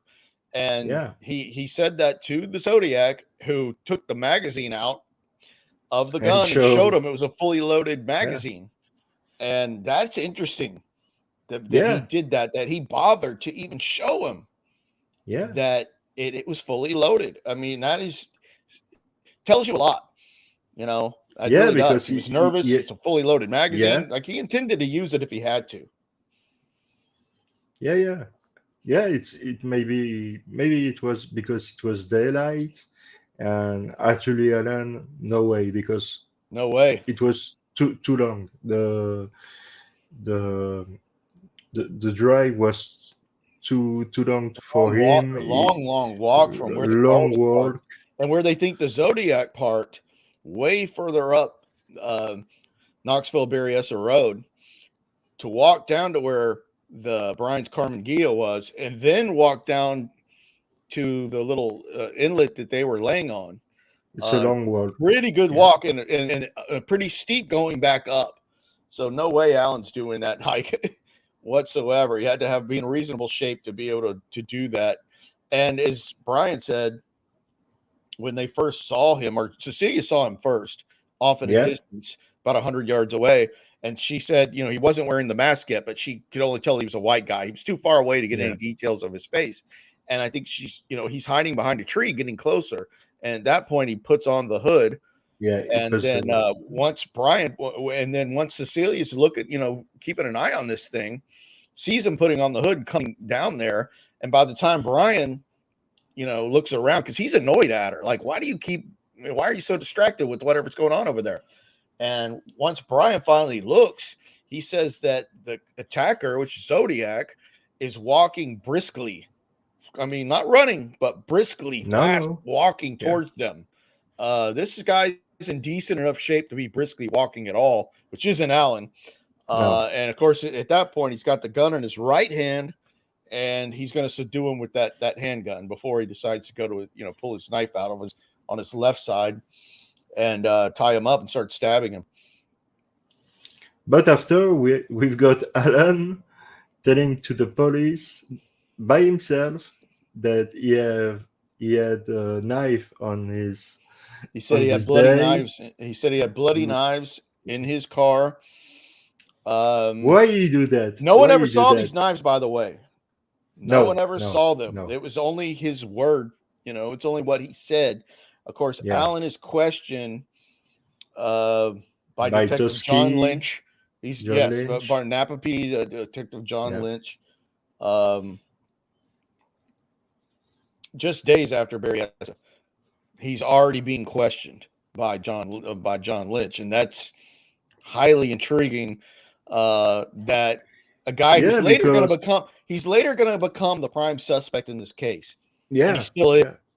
He was questioned for being involved in that crime just days after. And I know people always say, in any case, well, can you place him at a crime scene? Can you place this guy at the crime scene? Well, we can't place anybody at the crime scenes, or we wouldn't be talking about it. It'd probably be the number one suspect. You can't put Gary Post, Lawrence Kane, go down the list, Ross Sullivan, you name a suspect, I don't know, Gaikowski, whoever. Of course, none of those guys can be anywhere near. Most of those guys can't even be placed in Vallejo in their entire life. No. Remember that. Ross Sullivan cannot be placed in Vallejo ever. Some can. Paul Doer is at least a Vallejo native, so that makes him a better suspect, in my opinion. But none of these guys are even close. But remember, the person that's closest to it, of actually at least being at a crime scene, who said he was going to go to Berryessa that very day, was Arthur Lee Allen. And he was questioned just days after. We don't know why, though. And when Lynch was asked about it later, he couldn't remember why. He was probably tipped off, anonymously. Hey, you need to talk to him. Yeah, remember. When can remember. Yeah, when Allen was questioned, he seemed to be expecting it. He seemed to be expecting that he was going to be questioned. So he's already messing with the cops and saying, "Oh, I was going to go to Lake Berryessa that day, but I changed my mind at the last minute, and I went to Salt Point Ranch down the coast to go skin diving." And then he said, "Oh, I had some bloody knives in my trunk that, he's trying to entice them to look at him as the killer." And but it's not him. And after that, it just drops off. He doesn't come back around until July of 1971 when his good old buddy Don accuses him. So Allen totally falls off the radar, even after all that. Like, he's got to be looking good to him even then, but he falls off the radar after he talks to John Lynch. I don't know, whatever. He didn't interest him enough, even though he said he was going to Berryessa that very day. He told police that just days after Berryessa that he was going to go there. That's the closest you can get. I mean, even an admission to somebody getting at the crime scene was Allen. Yeah, but we know it was not the assailant.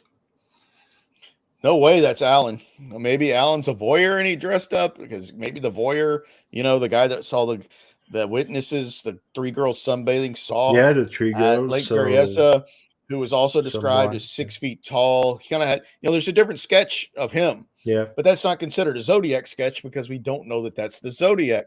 It could have been, but we don't know. We'll never know. No. But, that sketch it looks different than the Presidio, of course. But was the voyeur the attacker, or was the voyeur somebody with the attacker? We'll never know. We'll never know the answer to that. Unfortunately, he could have been. He was described as 6 feet, stocky. I think one of the girls said he was nice looking, which is strange, but that's what she said. Could have been, could have not have been. I don't know. I mean, I think it's possible he could have been the Zodiac because, they said the guy was acting really suspicious. Maybe he was thinking about targeting those three girls, but as we know, he probably preferred a couple together. making it more like the prior two attacks, which of course were a male and a female couple. And this day, that day, the police are really screwed up because they have taken everything and put everything in the store. So there is no DNA evidence. There is No, no. no. They're really screwed up. So the Zodiac at Lake Berryessa brought along plastic bindings, which is odd. I mean, I know they, as you remember, they had themselves tie each other up. Yeah. I think Brian started, I think Cecilia started on Brian, and Brian Yeah. tied hers, and then the Cecilia. Yeah. Zodiac made it tighter. But he did have plastic bindings on him that he brought to Yeah. Berryessa, and that's the only thing that he left that we know of. He left these plastic Yeah. bindings, and there's a photograph of some Napa police holding the bindings with their bare Yeah. hands. There goes touch DNA. It's out the window. Who knows? It's like the SFPD. Everybody's handled these letters. Everybody's handled those bindings. They probably took the bindings home. Hey, Johnny, look at the bindings. Yeah. Look at that. Yeah. They're useless. They still have the Brian Hartnell's car door is still in evidence at Napa PD. Yeah. They covered, I think, with like a paper bag or something. They covered Yeah. where he wrote on the door. But that's still in evidence in Napa Police Department. The door is still up in their little warehouse there at Napa PD. But that's been handled a million times. Probably, no fingerprints were taken from there. Of course, they did get fingerprints from the phone booth where he made a call after that attack that were still pretty fresh. So who knows? There is a boot print from a wing walker. Yes, that's a good point. Yes, there's a shoe print that was found by Detective Hal Snook of what they later determined was a size 10.5 wing walker shoe. I think it's a 13-inch long, but the size was 10.5 wing walker, which was an Air Force or Navy shoe, which was like a non-slip stuff that you work on a flight deck where planes would take off, oil substances where it won't slip. And if you go by that shoe size, you're looking at somebody that's probably around 6 feet taller, a little taller. If you go by that, and if you accept that, most people do accept that the killer left that. Of course, if you have a shorter suspect that would have had a smaller foot, well, you could say, well, he was wearing bigger shoes. This is another assumption like a you have to. It's another assumption you have to make to get there. Like Larry Kane, he was a little guy. Larry Kane was little bitty Jewish guy from Brooklyn. He's 5'7". He ain't wearing a size 10.5 wing walker. Okay. And his Larry accent. Kane wouldn't know a wing walker from a pterodactyl. No. But yeah, that's an important piece. And then I think they did an impression of the, where the shoe print was found, and they determined that it was somebody that weighed around 215 plus pounds, which is kind of in line with what Brian said as far as the weight went. We're looking for a bigger guy. Yeah. When you listen to the video of Ranger White, who was interviewed that day by the news, that they found him, the day of the attack, he said, oh, he was, because he was already told, a rough description of the guy. He said he was a big guy, big old guy, We're not looking for a small person here. This guy's at least 6 feet with some weight on him, period. Not as big as Allen, but big enough. So a lot of these little guys are not players for Lake Berryessa. They're not. A lot of these smaller suspects, these thinner suspects they're not players. I mean, Cecilia actually used the word fat. Brian said that you can see his belly kind of coming over his belt. Yeah. We're not looking for Larry Kane, people. I'm telling you, Larry Kane was not at Lake Berryessa. That's something that I put all the chips in the middle of the table. We're not looking for Larry Kane. Little bitty, small guy, thin. We're looking for a guy around 6 feet with some weight on him. Period. And 40 days later, we have Paul Stein. Paul Stein, October 11th, 69, Presidio Heights. I always try to remember where he held the cab so he's attacked by a guy who he's given a ride to in his cab. Paul Stein, 29 years old, married, no children yet, but fairly newly married, I think. He's working that job for extra money. He's a student and journalist. Yes, journalist. Yes. Um, went to Fresno State for a while because I know a good friend of his from Fresno State that knew him well. Said the nicest guy in the world. I mean, just a horrible, horrible thing that happened to him.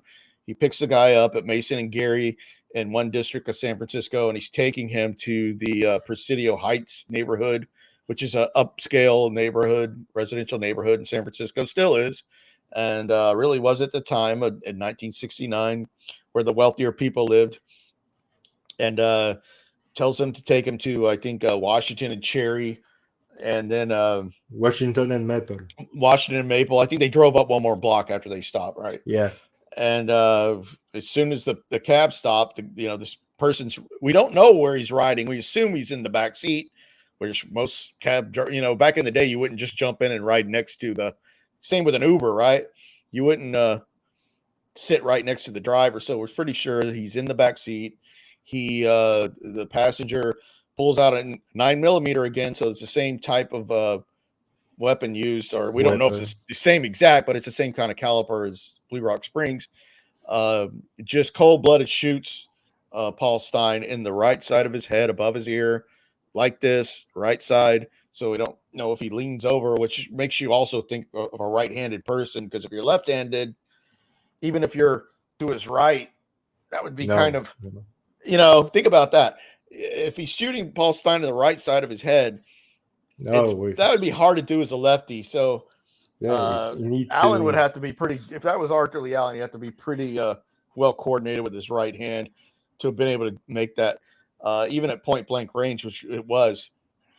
But Zodiac pulls out the gun, executes Stein, shot to his head, kills him instantly, blood everywhere.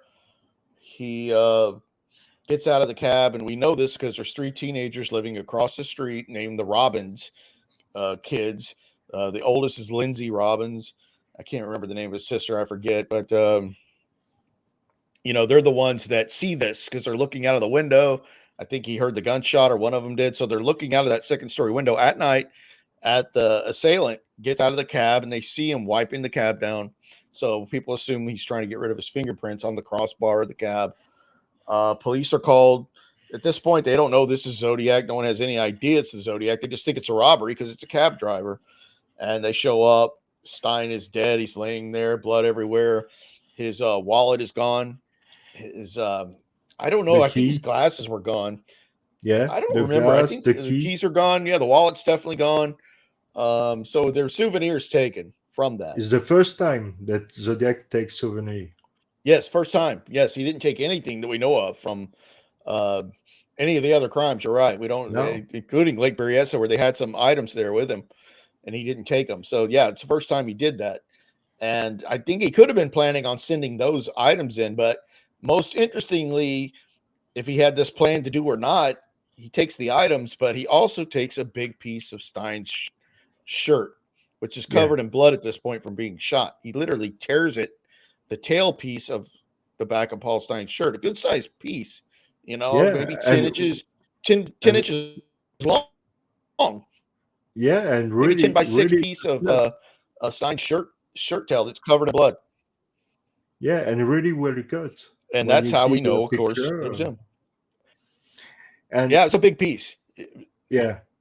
And how do we know, or if we know, that it was the Zodiac taking the cab where you see, where you say it was? Because let's say that it's another theory, but let's say that somebody take the Paul Stein cab and goes to Washington and Maple. He stopped there, and 1 block after there is Washington and Cherry. And how do we know that somebody, the Zodiac, were maybe waiting to stop the car, say, hey, stop. And the other guy, the guy stopping on Maple, was his accomplice? Never heard to that one, Jerome. drive to him to his death. Stop me here. Like this is not involved. He got away from there, and one block after, there is the Zodiac waiting because he know that Paul Stein will come like this, from maple to cherry. So he's waiting. Good point. He's, Because it could be because we don't know if the Zodiac was in the car or not. we don't know. I mean, unless Lindsey Robbins could have remembered that he saw the man get out, wipe it down, how vivid that was. Who knows? I mean, Yeah, because he was it's possible. when she saw him, maybe she was doing his thing in the car, and Yeah, it's a boy. after, Yeah, Lindsay is a boy. sorry. He we don't know. And now, of course, there's a whole story out now where he claims that the son supposedly claims that Lindsay went down there to help Stein and wound up touching the cab himself. Yeah, So who knows if that's true? I tried to actually reach out to Lindsay's son to see if that story's true. I haven't heard back, but if I will, I'll tell you. yeah, yeah. It would be great to know if what did happen this day, because it's a shame for all victims, and Oh, it's terrible. I Terrible. I God, Paul Stein, what a good guy. I mean, I yeah, know somebody that knew him well who also knew Paul Avery, but knew yeah, Stein well from Fresno State, where he was his professor at Fresno State, taught him in his journalism class. Said he was as shy as he could be, just very shy. He was funny. He liked to make jokes, but he was very shy about it. Just a sweet, he said he was the sweetest man he ever knew was Paul Stein. Just what a shame. That guy never hurt anybody in his life, and he gets executed for nothing. I mean, it's tragic. All of them, it's tragic. Cecilia, just what a horrible. Of course, yeah, Faraday and Jensen, completely. two of the greatest kids. I mean, if you look at some of these victims like that, they really have just good reputations, good, nice people like Yeah, Stein, and it's disgusting. Um, yeah. For me, I don't care if it's Don Chene or somebody else. Me, I'm really Justice. upset for the justice and for the victim, and to know who was really the Zodiac, or to know who was involved in this crime, even if it's not our theory about Donald Cheney. And let's bring Don Cheney in the middle of that. Why do you think, with all the evidence you have, at least Don Cheney and Lee Allen was involved in all these four crimes? Well, you start with the fact that Arthur Lee Allen is still the prime suspect in this case, despite having a negative test result to the DNA that came from the 78 letter, which is non confirmed. And, if you really want to dig into how San Francisco PD, the crime Yeah, lab it's a treated mess. that stuff, Yeah, it's bad. And this isn't to keep somebody in play like, oh, people just don't want to hear that their suspect's been ruled out or whatever. Far as I'm concerned, in my theory, I knew all this going in before I ever even got deep into this case or wanted to write about it. I knew who was tested. I knew who wasn't. I knew the stories about who handwriting, all that. I knew all this. And none of this is news to me. I have not learned no, no, no. anything new that points against anything, which is one of the things. But you have to wonder why the Allen is still on the king of the mountain. Arthur Lee Allen is still the prime suspect. And Yeah, it's not just because of Grace Smith's book or the no, Fincher film that was made from the book, because we've had, that film came out in 2007. It is June of 2023. It's going to wear off after a while. There's a lot of good things in that book and there's a lot of bad things in that book. He took yeah, a lot of liberties with that book. a lot. Allen wasn't even his first guy, No, he gets on to Allen a little late in the game. Of course, it took years and years for that book to come out. But what a lot of the things the book gets right and what we know now, because it's had years and years to to go by. It's this astounding weight of circumstantial evidence against Arthur Lee Allen. It's just stunning. Like I said, he's not a player for Lake Berryessa, but you have to get into that crime to know that. But on its face, there's too much pointing to Allen. He lives at 32 Fresno. If you want to get into profiling, the guy lives dead center of the profiling map. He could walk to the IHOP where one of the victims worked at the time. Not at the time of her murder, but she had worked there for a long time before she's murdered. You have the fact that Arthur Lee Allen would misspell words for comedic effect. Like Stefan Nyberg that we know found that great example with flipping around satirical and comedy, just changing two of the words around just to make it different. We know that the Zodiac Killer was not a bad speller. Of course, he liked to misspell words in his letters. He had added extra on Merry purpose? Christmas on purpose. Yes. Yeah. He wasn't a bad speller. He did it because he liked it. If you read the word, it would sound the same phonetically. Yeah. That's a really strange trait. I know a lot of people. I'm 53 years old. I've never met one person in my life that did that ever. I've never heard of that in a movie. Me neither. Zodiac did that. Not. He wasn't a bad speller. We know now, like Stefan's good, simple example shows it beyond a shadow of a doubt. He did that intentionally because he liked it.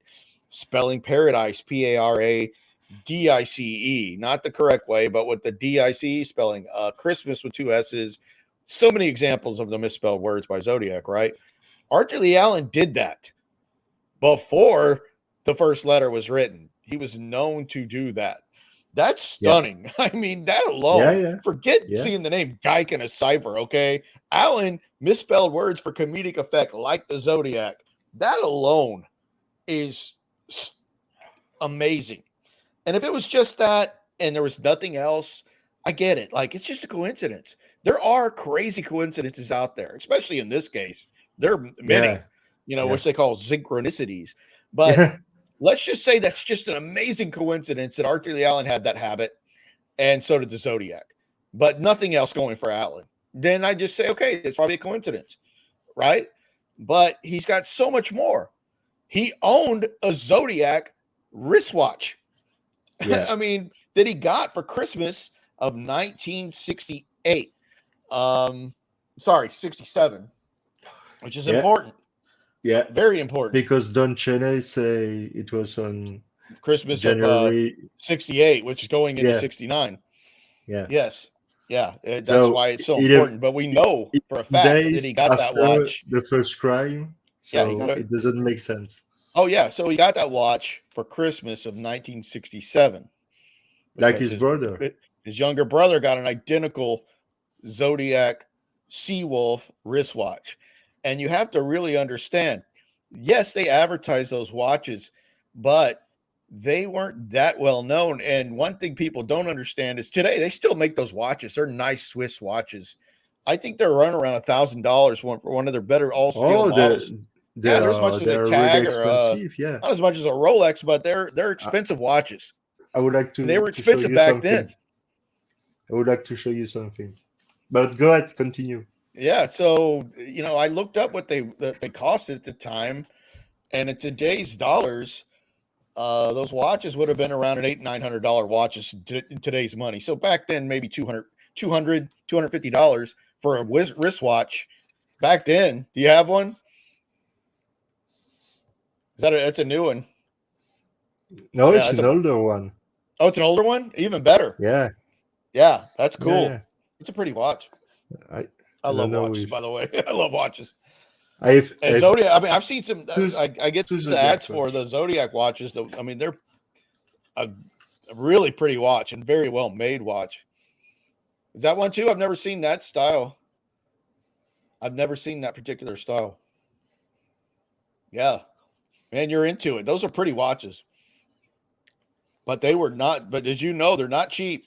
And no, they're already expensive. They're expensive watches. So even back in the day, those was an expensive gift that Ron and Lee got for that Christmas. So So now what do we have?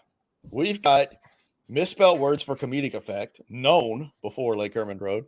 We got a watch that was bought well before Lake Herman Road that has not only the cross circle, this on it is its logo, but it also has the word Zodiac.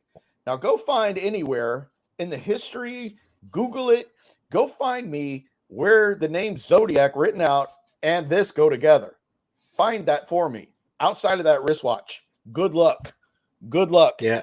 The only time they come together is really that watch. Yeah. The symbol literally means Zodiac, but to see them together in that watch is the only place it comes. Alan has that wristwatch. Really?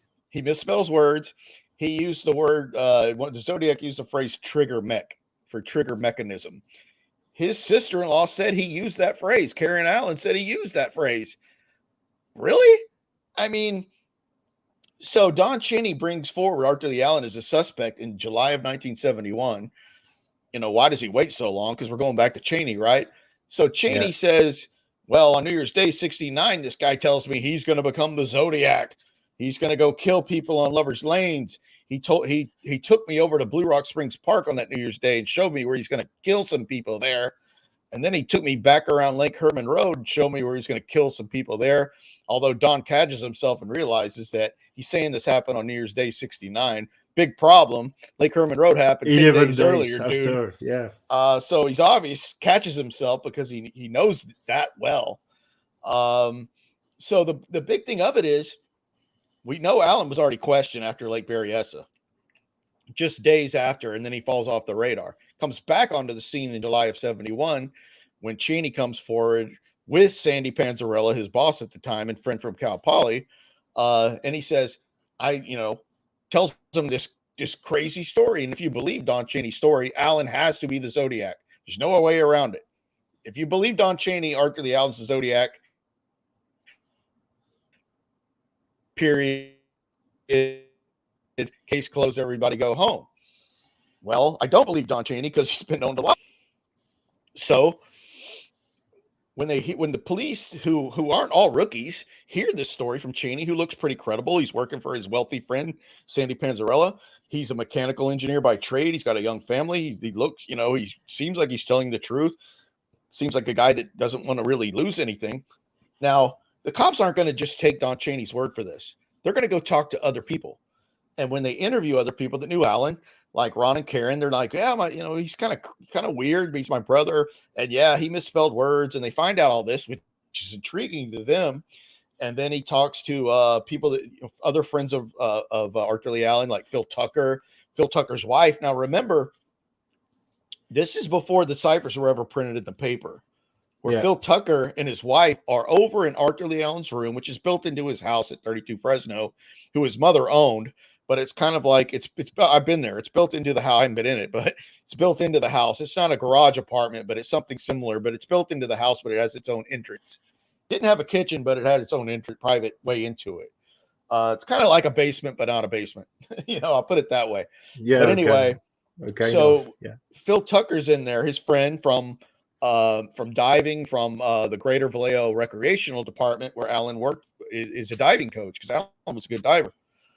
So Phil Tucker's there with his wife, and they distinctively told police and remembered before any ciphers were ever printed that Allen kept a gray metal box in his room, and one day he pulled out some sheets with those Zodiac cipher symbols on it, and Tucker's wife remembered it because she said, hey, I'm doing a class and this is fascinating to me. Can I borrow that, to Lee Allen? And Lee said, ask me later. Later, I'll let you borrow it. But he didn't let her borrow it that day. But she distinctly remembered that it had symbols on it. Phil saw it too. They later got divorced. So I don't think these guys were in cahoots on him or anything. Phil Tucker later divorces his wife at the time, 2 or 3 years after this incident. But she remembered seeing it. Phil Tucker remembered seeing it, told police about it. And are you kidding me? They saw ciphers in the metal box that looked just like the ones that would later become Zodiac. And they handled it and looked at it. And Lee took it back and put it away. I mean, you got that. You got Zodiac watch. You got misspelled words. You got 32 Fresno. He lives at Ground Zero. You got the fact that he was questioned just after Lake Berryessa. I mean, this isn't just one coincidence, Jerome. This is multiple coincidences pointing to Arthur Lee Allen. So if Don Cheney's telling the truth, Why does he wait until July of 1971? Yeah, Because he needs that time to pass. That's why. He needs exactly. some time to pass so he can change his appearance. His voice might be a little different. He's probably going to play it safe enough to where they're just not going to go they're not going to immediately think that Don is suspicious because they're so locked into Arthur Lee Allen that they're not looking at Don Chaney. And remember, a lot of these investigators went to their graves, like Dave Tosky of the SFPD, who was the head of the case for them for a long time, went to his grave believing it was Allen. That's how good of a suspect he was to them. And if this is just Don Chaney trying to get revenge on his friend, or Don Chaney's bored and he just wants to jerk the cops around, why is Allen so good to them that he literally, to this day that we speak, is still the prime suspect? If it's just Don Chaney getting revenge, jerking the cops around, and I'm just going to accuse Lee, and then you go look at Arthur Lee Allen or who, you were not going to expect that massive tsunami of circumstantial evidence pointing to the guy. So your only way to solve that riddle is, wait a minute, why is Allen such a great suspect, but they couldn't close the deal? And why is Allen not a good fit for Lake Berryessa? Because he had someone with him. Someone else has masterminded this. Who better than the guy that brought you forward, who waited? Okay, think about that. Let's just say, okay, we're going to take you at your word, Don. Your friend told you on New Year's Day 69 he was going to kill people.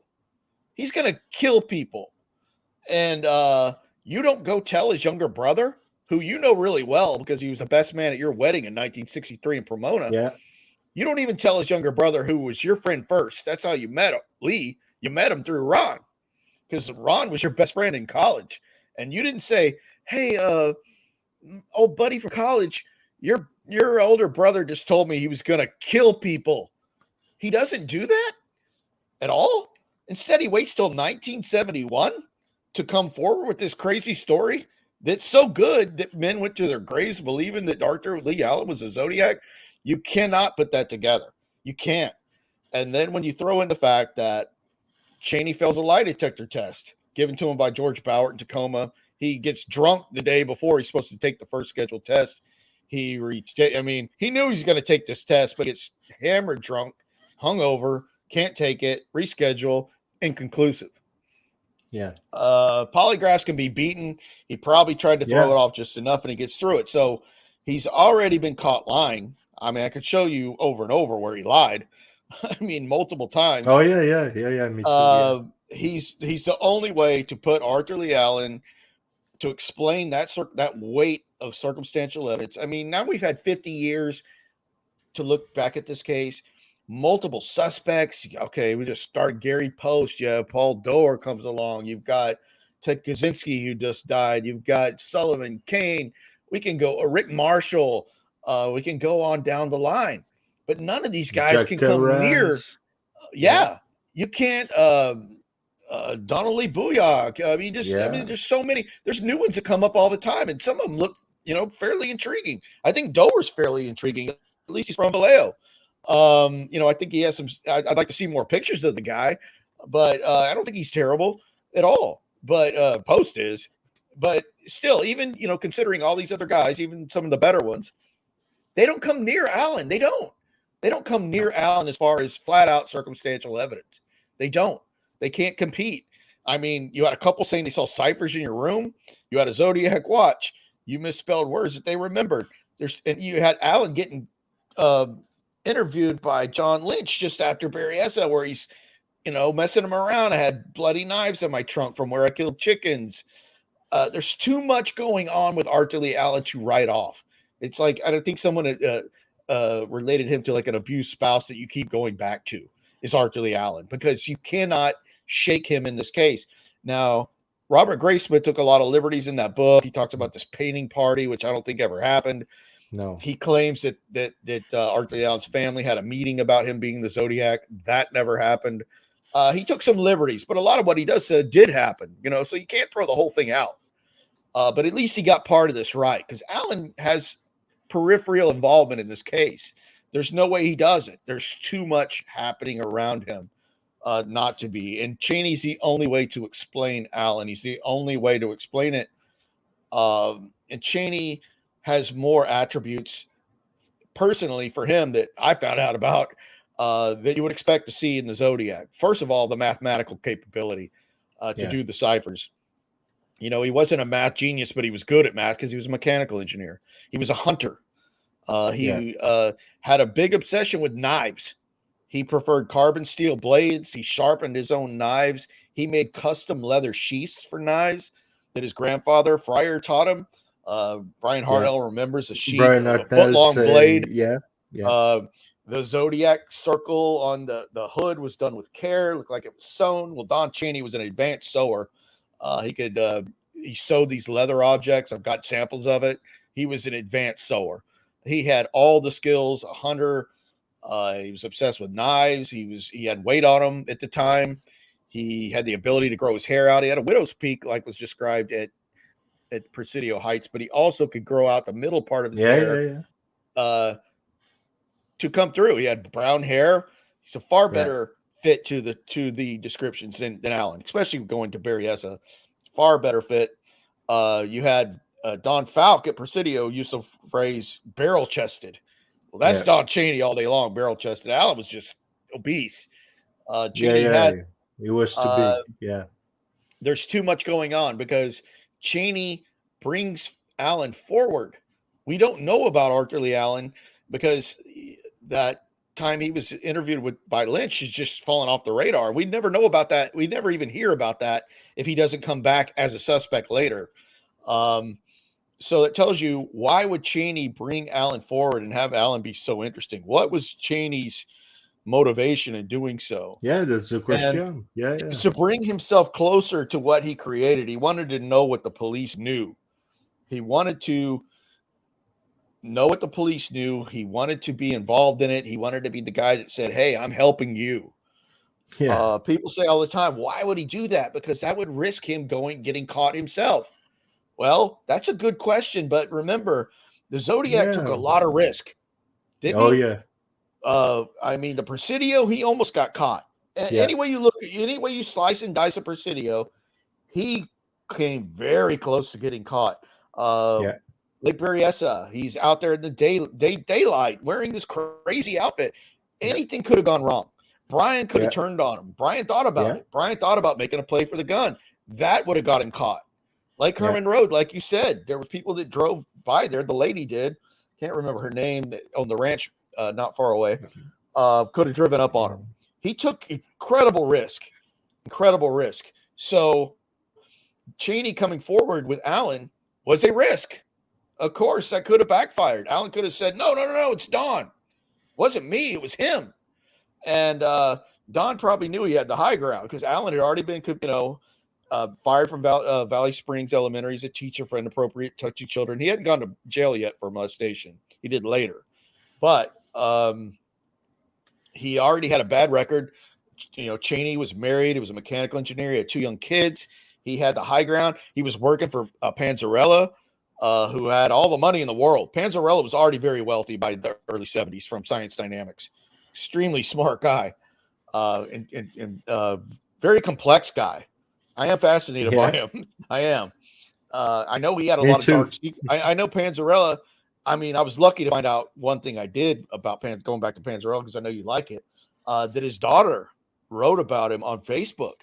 I don't know if I ever sent you the screenshot, if I could find it, but it was fascinating, man. You told me. It talked about how he had this deep-seated insecurity. Like, I don't know how that manifested, but he was insecure. He didn't feel good about himself. But why? I mean, this guy was good looking. And have you seen pictures of a younger Sandy Panzarella? Oh, yeah. I mean, he looked like a quarterback, Joe Namath or something. Good looking guy. I mean, athletic, good looking, and rich. What else does a man want to be, right? Or supposedly. And he had it all. Smart, rich, good looking. And he was insecure about something, like deep-seated, people see him and his name is Arthur Lee Allen, and he speaks slowly because he has Parkinson's disease. Not a stroke, he had Parkinson's, and sometimes that can affect your speech. You can kind of see that with Michael J. Fox now. When he speaks, because his Parkinson's is pretty bad. But Panzarella, He's not twitching or anything in that video, but his speech is really slow. It's because of he's got Parkinson's disease, which he eventually died of because it's Yeah, progressive. But I know that I back in know. the day, that Panzarella, and this is according to his daughter, had a loud, booming voice when he was young. So, don't go by what you see in that video. It's because he's sick. But back in the day, he had a really loud, booming voice. But he's interesting. He is. I mean, Yeah, he's I an think so. interesting guy. I don't know if Panzarella had any involvement. I wouldn't be shocked if he did. I don't know. He had a lot to lose. Yeah, Because he got bought out. But Science Dynamics did computerized medical billing, and he thought about that in the early 60s. Computerized medical billing. No future in that, right? I mean, it went through the roof. It was brilliant. He got bought out by General Dynamics eventually. Made a lot of money. Very wealthy guy. He had just a lot to lose, but Panzarella was a electrical engineer. That's where he went to Cal Poly as an electrical engineer. So super smart guy. Who knows? He's a strange piece to it all. But I don't think yeah. that Sandy Panzarella is the Sandy from Gaviota. I don't. Oh I think he no, was no, no, no, that no, guy was no, too small. And I think no, Panzarella was a no. little older. I'm Yeah, not I think the sure where guy he was. was 17 or something like that. Yeah. And I know, yeah. Yeah, but interesting guy. I'd love to talk to his son. He had two sons and a daughter. They're all still Yeah, alive. His youngest son, which his name is Santo, after his dad. I think Patrick is the middle son, and I don't remember the daughter's name, but the actor, I think he does some acting. I think I showed you one of the videos he did, yeah, which is yeah, so. yeah. That's the I weirdest video on it, YouTube, man. it was It yeah, is weird. You it's get into really Illuminati and weird. stuff. Yeah, That yeah, is the weirdest video I've ever seen on YouTube, man. yeah. Me Is his too. son Yeah, yeah, yeah, Santo. I hope he's not listening because that's a weird video, dude. But I'd love to talk to the guy and just yeah, to see what he knew. yeah. Me too. I Yeah, saw yeah, where he yeah. commented on a Zodiac message board years and years ago. I think when the movie came out, because it was so talked about when the movie came out, that he made a comment, but it wasn't anything about Cheney or his dad, or it was something, generic. But he's still around. I'd love to talk to the guy. And then I'm gonna tell him that Jerome thinks your dad was involved. But But it it would is in be. I would like to Benjamin. talk to him. I would like to talk to him. Oh yeah, me too. And I would love to have the handwriting of Sandy I'd never Panzarella seen it. because You know what? I'd love to me see it. neither. I'd love it. Me neither. Man, you know what I can't find now either was the and I had it and I lost it because I was like a deep one of these online newspaper deals, but it was the logo for Science Dynamics. Looks like the Yeah, cross circle. I'm not kidding. yeah, The yeah, logo for yeah. I Science. know. I don't know if I could ever find it. I would have sent it to you, but now I can't find it. I'm like, Yeah, yeah. I've seen that. but it Yeah, does yeah, look yeah. like it. The Yeah, logo for a Science lot, Dynamics. I think there was a lot. three symbols on it, but Yeah, one of the three looked yeah, like it. Science Dynamics. yeah, Panzarella's company, of course. Oh, and then remember the thing you liked too was the Scotch tape letter yeah, that Richard Grinnell wrote about a lot on ZodiacCiphers.com, where we don't know if it's Zodiac, but it could have been. We don't know, but the letter said something like, "You can find my name on the can for Scotch tape, which was made by a company in the United States called 3M, yeah. and 3M was in St. Paul, Minnesota, is where 3M is.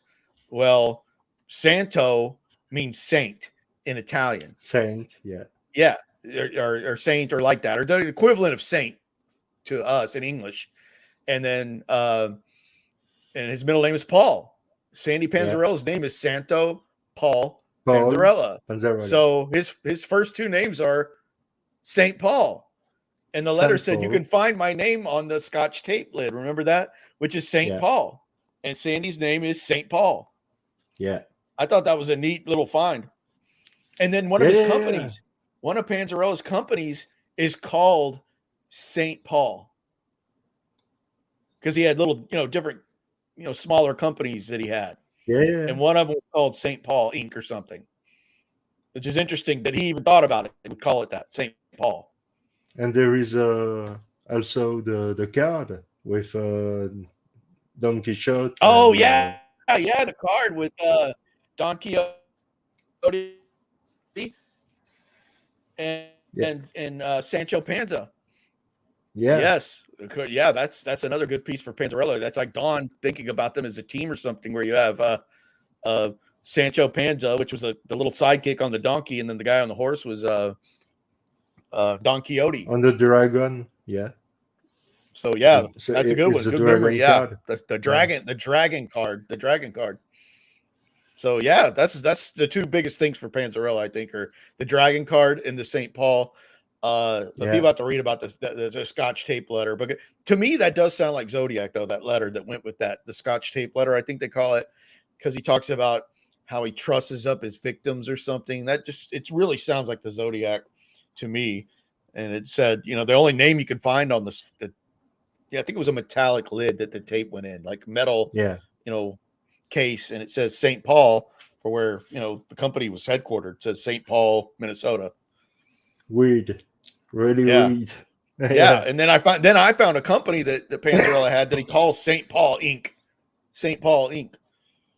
So who knows? I mean, and when you want to understand Saint Paul, uh, his history, you learn that he was captured by some people like a slave, and after 1 year or 2 years, he had delivered the slave. And when you learn about all this story, there is a lot of time there is the mention of slave. So slave that's from interesting. Yeah, afterlife. slaves in the afterlife, the SLA letter, if that was connected to SLA, And which was I a have a Sudanese Liberation Army. yeah, yeah. And I have a question for you because it bothers me. Uh, why do create so difficult cipher to say some things so normal? It was not me on the TV show. Blah blah blah. It's Yeah, it's not, didn't reveal anything. no, it Just didn't Zodiac, reveal. Yeah, nothing. it, It was it, it, Zodiac it, it, speak. it- yeah, Wasn't me on the TV show, which was kind of interesting that he did, cared enough to deny it. yeah, Um, yeah, that he wasn't the guy on the TV show that called into the Jim Dunbar show. Of course, was later found to be a mental patient, but he claimed that he was a Zodiac. But they did track him down and determine that he was not. But the Zodiac actually cared to say that it wasn't him, which I think is interesting. I think that little part of it's interesting. But to your point, I think he did it just because he knew people were going to spend a lot of time on it. And I think with his ego, he was mad. Probably how easy it was to solve the 408. Of course, the 3-4 is the only other cipher of length from other than the 408. So I think he wanted to make it harder. Maybe he made it too hard, where it took three really smart guys, a computer program, and over 50 years of attacks to finally break it. But I think he probably got some enjoyment on knowing people were going to spend a long, long time trying to figure that out. How he did two sections one way and then he did whatever on the yeah, other yeah, to make yeah. it so hard to break. Maybe he didn't want it to be that hard, but it was hard enough. I think it bothered him how quickly the 408 was solved. I think he probably wanted it solved because why put a message in it at all if you don't ever want it solved? Whether or not he put his name in it Yeah, or the my name cipher could just as very well be Alfred E. Newman, because that's something that he yeah, would do. I don't think he would have ever put his real name in there that could have been decoded. Even though he did take risk, like I said, I don't think he would have done it, or not in a way that would have been that simple. Of course, you could put anybody's name in it. He could yeah. have Cheney could have put Allen in there, and it's strange how many Alan, times yeah, the word Lee comes up. Geik is in a cipher, but so is Lee Allen. Lee Allen is in one, with a couple symbols. My name's in the decoded 408. You can track together Drew Beeson all connected Yeah. into solve 408. You can find whatever you want in those things. Oh yeah. If you look at it long enough, you can I find find my Jerome in name. there. I find You can your find name. you can find almost anything in those things. So I never put a whole lot of stock. I think he probably just knew people were going to spend a lot of time trying to break it. I don't know if he wanted it to go 50 years, but people spent a lot of time on it, and it's exciting that they did it. It really brought some new life into the case. But I believe David, when he says that the other ones are just too small, there's way too many solutions to the smaller ones to ever break. You need I to know have this guy, a lot of it's a guy of in France. character It's a to. France or where's this guy, France or Italy or whatever. I think he likes Ah, Larry in Kane. France. Yeah. Is he in France? And he said he solved those, and it's Larry Yeah. Kane. No. And I think he's came to him United States a week or two ago. I don't know. Yeah, but no. That guy gets some media too. He knows somebody at the New York Yeah, Times yeah, yeah, to yeah, write yeah. up. Man, I'm telling this guy, it ain't Larry Kane, dude. He's too little. He's too Brooklyn. I mean, Larry Kane literally. Oh Have you ever yeah, heard it? his There's a accent. recording of him. I mean, he's Yeah, got a Brooklyn accent. He's like Brooklyn, New York. That's how they talk in New York. I'm from Brooklyn, and that's literally how he talked. I mean, nobody heard that at Lake Berryessa. This guy on the got phone. caught. Or on the phone. Good point. Larry King got caught for so many petty crimes. He's not going to be the mastermind that never got caught in Zodiac when he got caught for like robbery and all this. I mean, maybe Donna Lass, maybe. I don't know. I don't really, I don't spend too much time worrying about did Larry King kill Donna Lass. I don't think Donna Lass was Zodiac. I don't think Sherry Joe Bates was Zodiac. I really don't. It's just simple to take credit for it. I think he was aware of Sherry Joe Bates, but I don't think he did it. He don't really take credit. He say he talk about his. I don't remember. He talk about his activity on Riverside. Yeah, UFC. But you stumbled across my Riverside activity. He doesn't name Cherry Joe Bates. Never named it. Yeah, he had never named anyone. Never named. Yeah, and then of course the Bates stuff. Of course, they find RPD claims later what they found out the guy was a hoaxer with the a young hoaxer. Bates had to die letter was hoaxed, and of course he says Bates. Zodiac never used anyone's name ever. Like you said, he never said I killed Brian or I killed Cecilia. I killed Darlene. He never did that. He never said Paul Stein. He never used anyone's name ever. No. And of course, those letters where Bates had to die, blah blah blah. Of course, some of those were found out to be from a guy that they found from DNA from one of those letters.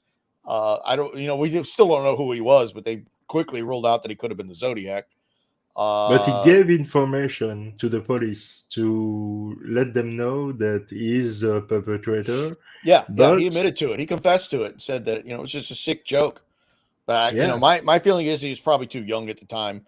He probably was young, 12 or 13. So, he couldn't have been, or maybe he's a scrawny kid. He wasn't able to cut her up like she was found. So they pretty much ruled out that not only couldn't have been Bates' killer, but not Zodiac either. And what are your thoughts about the water connection? The water connection? Yeah. You can find water anywhere in California. I know, but I mean, come on, it's just too much. I've heard the golf connection too, but there's water everywhere. Lake Berryessa, Lake Herman Road. I don't know where you get it at the Presidio, but I guess somebody could find Lake Street or something. I don't know. There's just water everywhere. You can't miss the water. You can't. I don't put anything to that. And about the Radian, because I have listened some stuff about the Radian, and the guy was saying that the Zodiac was wrong about his Radian, and on the letter he provided to the newspaper. Well, it depends on where you think he was trying to point to and how you interpret it. Yeah, that's the thing. What Mon Diablo means. Using the Radiant off of Mount Diablo. That's somebody that's trying to make a non-mathematical suspect look better. I'm telling you, you had to have some math. Let's forget about maybe he's right, maybe he's wrong, maybe the rating's wrong. Let's go with that. We know that the 340 was the way it was constructed took somebody with a pretty good mind for mathematics. Oh yeah. Ciphers are mathematicals, the coding, the hiding of the symbols. This is mathematically minded, and that was pretty well made. Not to the level of a Ted Kaczynski, which somebody tried to remind me No, about, because it which I was. already stated. I agree with that. Ted Kaczynski was a math genius. Oh He's yeah, way yeah. his ciphers were far more complex. Oh yeah. But forget it. If if the rating, if he used it right or wrong, doesn't really mean much. He could have just thrown it in there to throw people off. I mean, who knows? But we know that the 340 took over 50 years to break with three really smart guys, a mathematician, a cipher expert, and a computer guy. Uh, in your country there, very smart guys and in a computer, a very powerful computer to break that. Yeah. Yeah, yeah, The, yeah. I mean, it's harder. It's easier to make than to break without a key. That's true, but you have to have a certain level of mathematical background to have constructed that.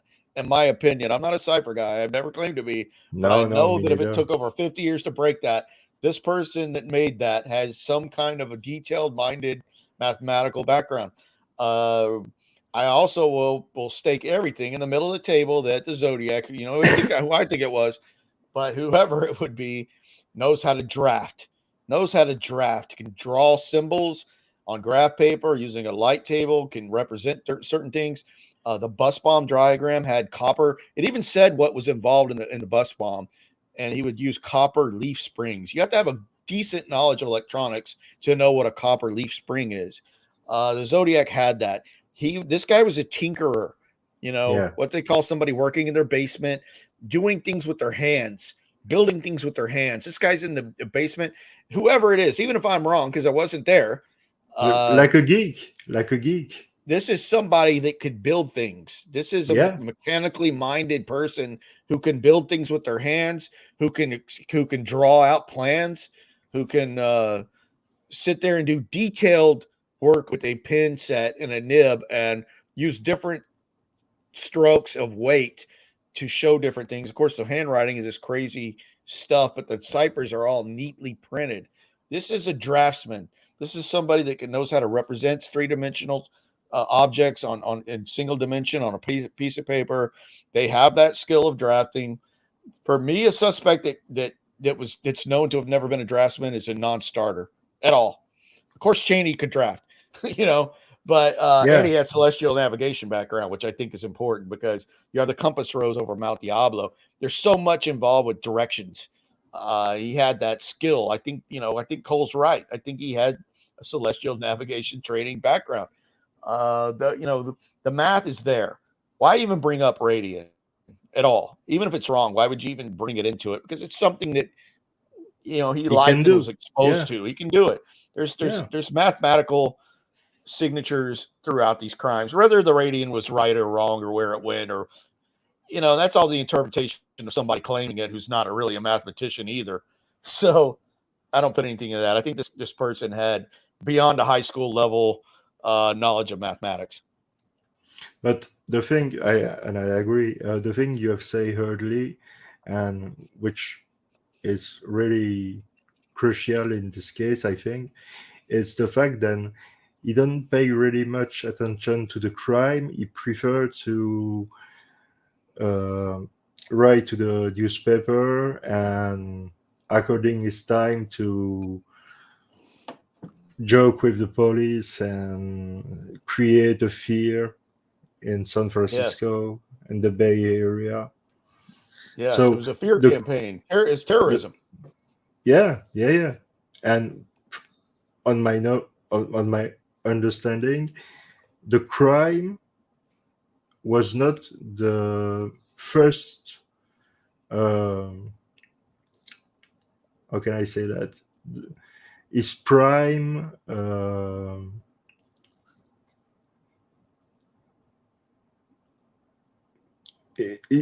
His prime stuff. The stuff he was really look like was to be known as the Zodiac and make sensation and make everybody really afraid of this boogeyman and create a kind of boogeyman, like somebody we have never meet because he doesn't really exist. He's a kind of creature, and but in the same times you have the killing of Sharon Tate, the killing of and during this time the Zodiac is not active at all. During Good point. the summer of 1969, he doesn't do anything, and this is this timeline we are I think they are strange because between the first and the second we have 6 months. After Yeah, it's interesting. after that, for July to September we have 3 months, and after we have 14 About a month. days. Yeah, 14 days. Yeah, really quickly after. really quickly. And after Paul Stein, he stopped to kill. Then we know. Do you think he stopped to kill? In the letters, there was a break. Yeah. Yeah. Letters too. Between 71 and 74, there was a pretty long, maybe 2.5 years of no letters. The Exorcist. Yeah. Till the Exorcist. Yeah, the Exorcist letter. There was a long break, and that was when, not exactly, but kind of when Arthur Lee Allen was incarcerated for part of that time, but it's not as big as people would make that out to be. I think he was out for part of that when you really look at the dates, but he was, incarcerated for part of that. But in the same time, there is something in between the letters, the letter break. Yeah, there is something really strange in the cipher, and in the same letter with the cipher, he claimed in the cipher that they have break, then that he have enough slave for his afterlife, so he doesn't need anymore. But in the same letter, he claimed he want to continue to have new slave. Yeah. So, or keep committing murders, and you won't know how I did it. Yeah, it's strange because and even though he claimed, Riverside activity, he never says Sherry Joe Bates. Of course, he just says the words Riverside activity. He never, as far as slaves for the afterlife, it seems to be the canonical victims. Yeah. Which is interesting. Maybe he's going to continue to kill, but it's not going to be under Zodiac. No, maybe not. Maybe it's just another character or another character. His real name. Yeah. Maybe. And Zodiac ends with Paul Stein. And what do you think about the Gaviota murder and with the Lake Berryessa murder of attacking? Because it's similar. It's really similar. But I don't think it's the same man or the same guy, but it's really, really similar. What do you think? It could be, of anyone that could be Zodiac, I think it's that one. It's similar. I think it was 22 long rifle ammunition that was either bought at a sporting goods store there. Ross knows it really well. He's making a video on it. It's going to be good. I know he's already started on it. It was either bought there or at an Air Force base that was nearby, which is interesting because I would tie into the Wing Walker, but they know that it came from a certain lot that either came from that store or that Air Force base where that ammunition was bought for the Gaviota beach murders of Bobby Dominguez and Linda Edwards, who were a high school couple on a senior skip day, were killed. It could be. It could be an early Zodiac because it doesn't look like they knew him or they were targeted. It's odd that they tried. Whoever killed Bobby and Linda tried to drag their bodies into that lean-to shack and light the shack on fire, which he wasn't Yeah. successful in doing that. Of course, that didn't happen at Lake Berryessa, but it was a couple out alone together on a beach. So, and the 22, which is what they used, similar ammo that was found at Lake Herman Road. Yeah. So it has all that going for it, So it's possible. I mean, if I had to pick one of all of the non-canonical ones, I'd say that one. This one. Yeah. I'd say that one. Ray Davis is interesting. Ray Yeah. Davis, Ray Davis. Yeah. 1962, Oceanside, Southern California. Further south. Cab driver killed, and there was a phone call after Ray Davis too. Yeah. People forget that there was I can't remember the contents of it. Ross knows what he said, but it was kind of eerily like Zodiac. So Yeah. Ray Davis needs another look. It does. Cab driver like Paul Stein, very similar. So yeah, Ray Davis and Gaviota are the two I look at the most. Kathleen Johns, I don't think ever happened. No. I don't think it happened. I think maybe she had a boyfriend burn her car out, get attention. She was just an attention Yeah. seeker. I think she had some problems with money. She claimed that everybody looked like the guy. She said Yeah. that Yeah. sketch looked like him, and then at one point she IDs Larry Kane probably because Yeah. what's his face that brought Kane forward? Probably bought her a sandwich and a drink. I mean, I don't know. The Harvey Hines. Yeah. I don't know. I mean, No, but I don't think I Kathleen don't Johns ever trust her. happened. I No, don't. I don't me think neither. Donna Lass and Dana Lowell. I don't think are Yeah. Zodiac. Then Maybe the Larry last is Kane did last, but I don't think so. It could have. I don't know. I don't think Ross Sullivan killed Sherry Joe. I think that was her boyfriend. That I know that Riverside PD still believes it was her ex-boyfriend. Of course, he was negative against the DNA they have. Maybe there's an explanation about that. DNA is not infallible. It would be in a case like Golden State if you have just sexual assault here, and Oh here, yeah, and they yeah. all tie Yeah, yeah. together. But this is a one-time crime. He could have had an accomplice, which I know stretches it a little bit. Like maybe the boyfriend had a friend with him. Could have been his. I mean, maybe there's some other Yeah, simple because example, but they're there was a convinced it's the witness boyfriend. They who are. They saw are. two It's people. yeah. Yeah, yeah. The Riverside PD is so confident that it's the ex-boyfriend, but they can't prove it. And they know it, but they're so confident in that they don't really look at anything else. No. They don't. They're that big of believers in that he did it, and he's still alive. He doesn't live in the United States anymore, but he's still around.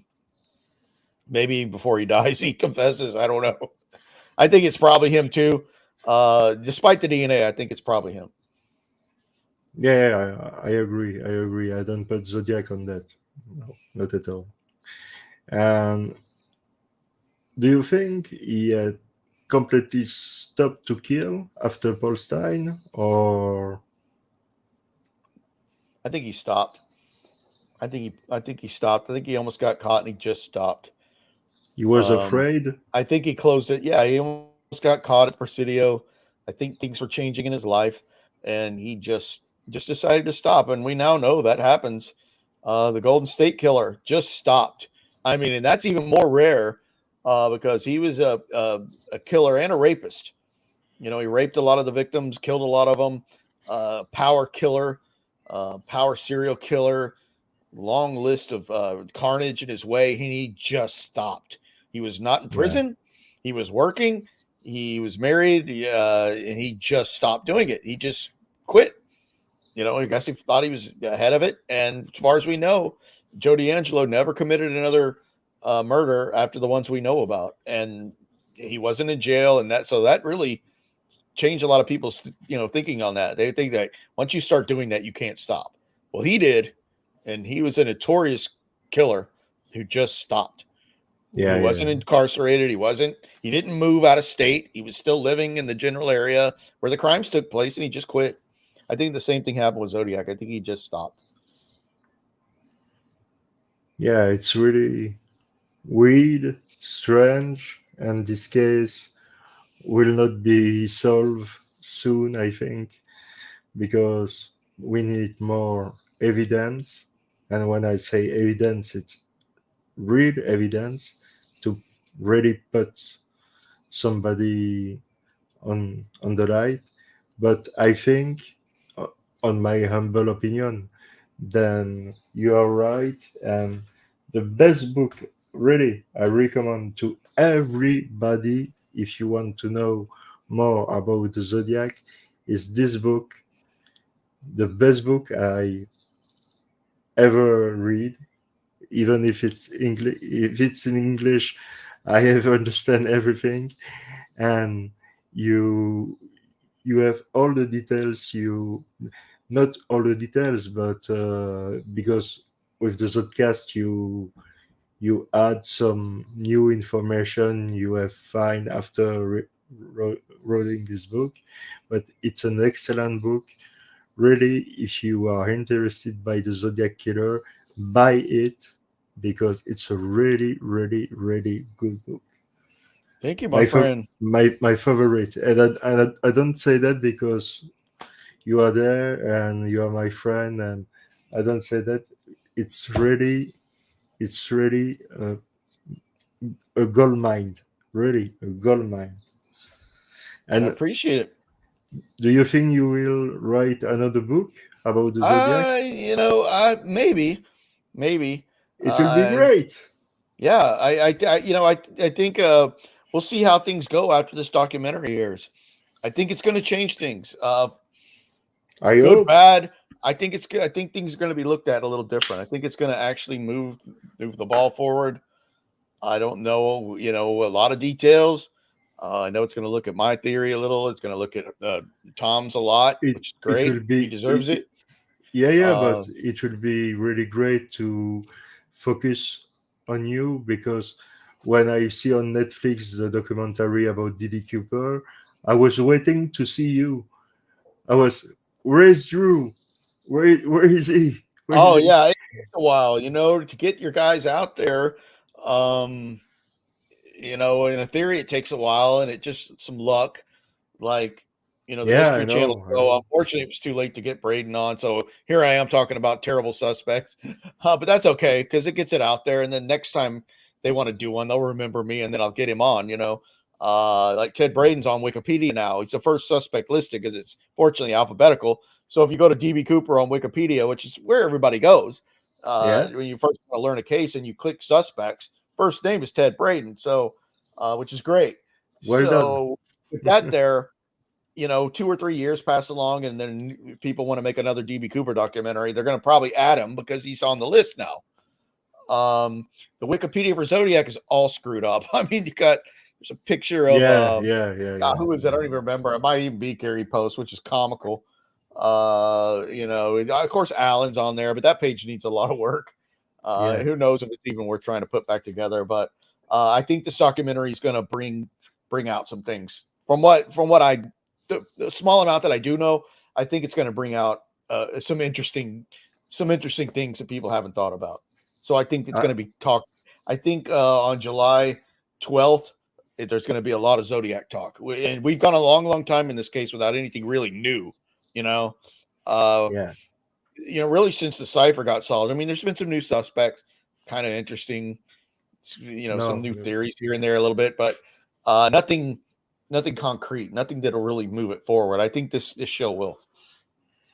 But I think you and your theory are really solid. But do you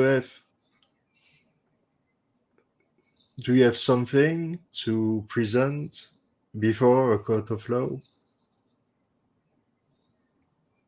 For now, Yeah, no, but I'd say there'll be some new stuff coming out pretty soon. yeah.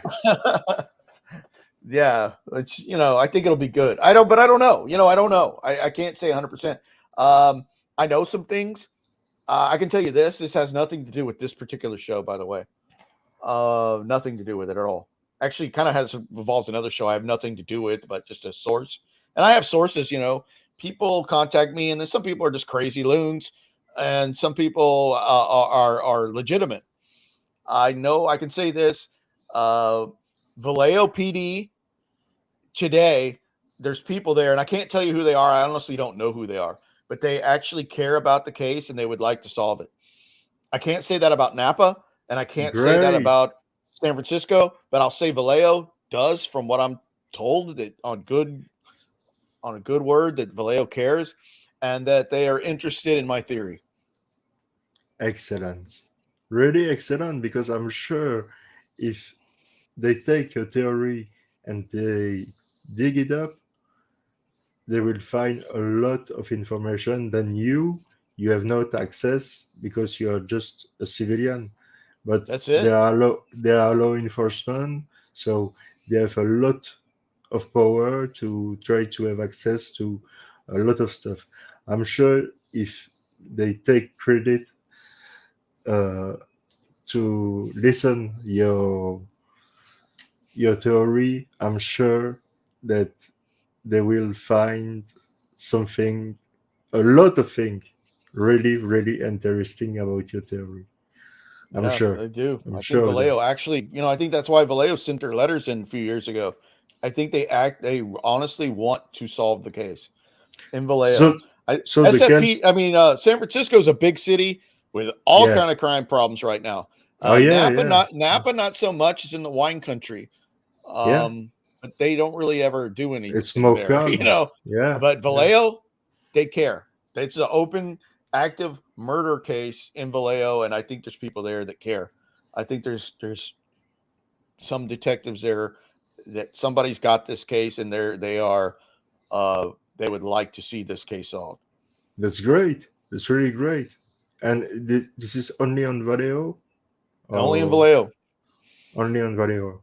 But it's good because there is three of the crime was in the Yeah, well, area. two of them were right in their So area. Yeah, Blue Rock and Lake Herman Road are right there. yeah, Of course, Lake Berryessa would fall into Napa, yeah, Stein, San Francisco, but yeah. San Francisco. Yeah, obviously Blue Rock Springs is their crime because that's yeah, Vallejo. Uh, Lake Herman Road went to the Benicia or Solano County jurisdiction for that crime. But Vallejo care. But they look at all of them, even not just yeah. the one that For happened sure. there, Yeah, yeah, yeah. the Blue Rock, but all of it. But I really encourage the Valero Police Department to listen this guy there, Yeah, they know because about me. From what I'm told, they know about it. From the great, word I got is excellent. they nibbled on the theory from what I'm told, and they they're looking into it and they are interested in it. And one of the last question: do you have find something new about Chile? No, but uh, I would say tune into this show coming out soon. We'll see. Ah, I think there'll be some new stuff presented that'll be interesting. excellent. And don't miss the Zodcast. Subscribe to Drew channel. It's an excellent show. It's one of my favorite with BBOR. This is the two show I never missed. I I'm always excited when there is a new show, because I know I'm going to learn somebody new, so something new, and I highly recommend that you subscribe if you have done not so already. And And here too, and don't forget to hit like on this video.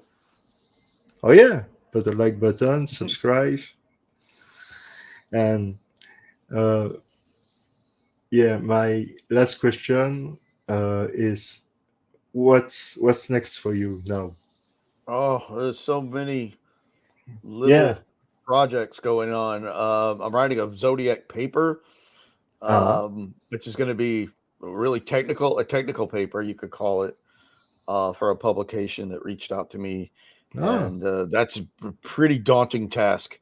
It's almost complete, but it's really technical and involved, and it's a real big honor that I was asked to do that.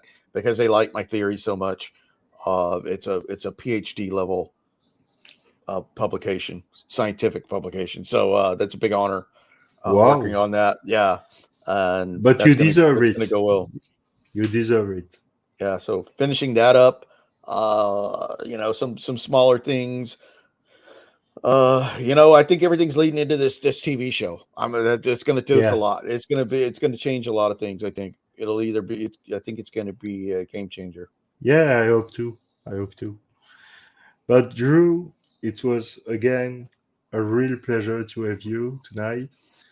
We have talked about the Zodiac, and next time we can talk about the UFO Yeah, or we do. Or JFK. or I know JFK you just did a Bob or Lazar video, which I haven't yeah, seen yet. I want to see it. I'm going to watch it tomorrow. It's still too late now. yeah. Tomorrow I'm going to watch your Bob Lazar. I did a little Bob Lazar video. It's my daughter's favorite. She loves it, man. It's her favorite. What do you think about him? You don't trust him? I think he has knowledge from somebody, but I don't Yeah. think he was actually there. And I believe in UFOs. Absolutely. I Oh believe yeah, yeah. Roswell. Me too. Roswell Yeah. absolutely happened. I know a guy that was there who interviewed all the living witnesses back in the 80s for Unsolved Mysteries TV show, greatest TV show ever made. I believe it, but Lazar, I just don't see where he had the pedigree to ever be at that level of access. He definitely lied about his college background. He was never at MIT. I definitely believe in cover-ups and stuff, but they're not going to go cut his picture out of a MIT yearbook. So there's some stuff there. He's a super smart guy. He's a very interesting guy. Yeah. Yeah, yeah, yeah. But I don't think he actually saw a UFO that they have. I think they do have them. I just don't think he saw them. Oh yeah, yeah, yeah. That's just where I come down on him. I think he might have some knowledge, and I don't see where he directly benefits from this. I know he has a store where he sells all this weird stuff, but like gunpowder and weird chemical compounds. But he just doesn't seem like he'd had the educational background, and he lied about that. Maybe they made him lie about it. I don't know. That's just kind of where I am with him. But he's an interesting guy. It's maybe a disinformation guy. We don't know. Could be, or he might just know somebody. He just has one separation between the truth. Because I absolutely think they have it. I absolutely think that one crashed at Roswell in 1947. Oh yeah. No doubt in my mind. No doubt in my mind. There was something there, and there is something on the area 51 for sure. It's obvious. Absolutely. And yeah, next time we can talk about again the Zodiac. We can talk about UFO, JFK, or anything you want.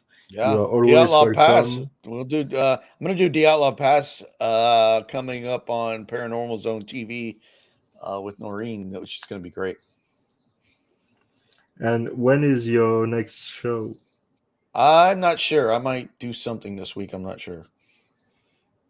But people should check this show out first. Yeah, but yours is really, really amazing. Really. So, Drew, do you have something else to do? To say? Sleep. Yeah, me too. Back to work tomorrow. Yeah, it's late for you. What is it, 4 a.m? Yeah. Oh, yeah. 4:51. Okay, I was an hour off. Yeah. But thank you very much. You are always welcome. And yeah, we've been overdue that we did something. I'm glad we finally did. We're way overdue because I know you were trying to put something together a while back. Maybe we'll get Ned on at some point and we'll do something either on mine, yours, his, maybe Neil, maybe Stefan, or those guys would be great. Yeah, absolutely. And I would like to have one day one panel with you, with Ned, with the expert, Tony. Oh, Tony'd be great. Tony'd be great. Yeah, Tony's another one. Yeah, didn't mean to leave Tony out. He'd be fantastic. And to have a debate about the Zodiac and what we know, what we don't know, what's the theories, and I would like to do a big show like that. Yeah, we need to for sure. Okay, so it was really a pleasure, Guy. We see you soon. I hope so. And if you hadn't already, please subscribe. And I see you. Bye bye. Good night.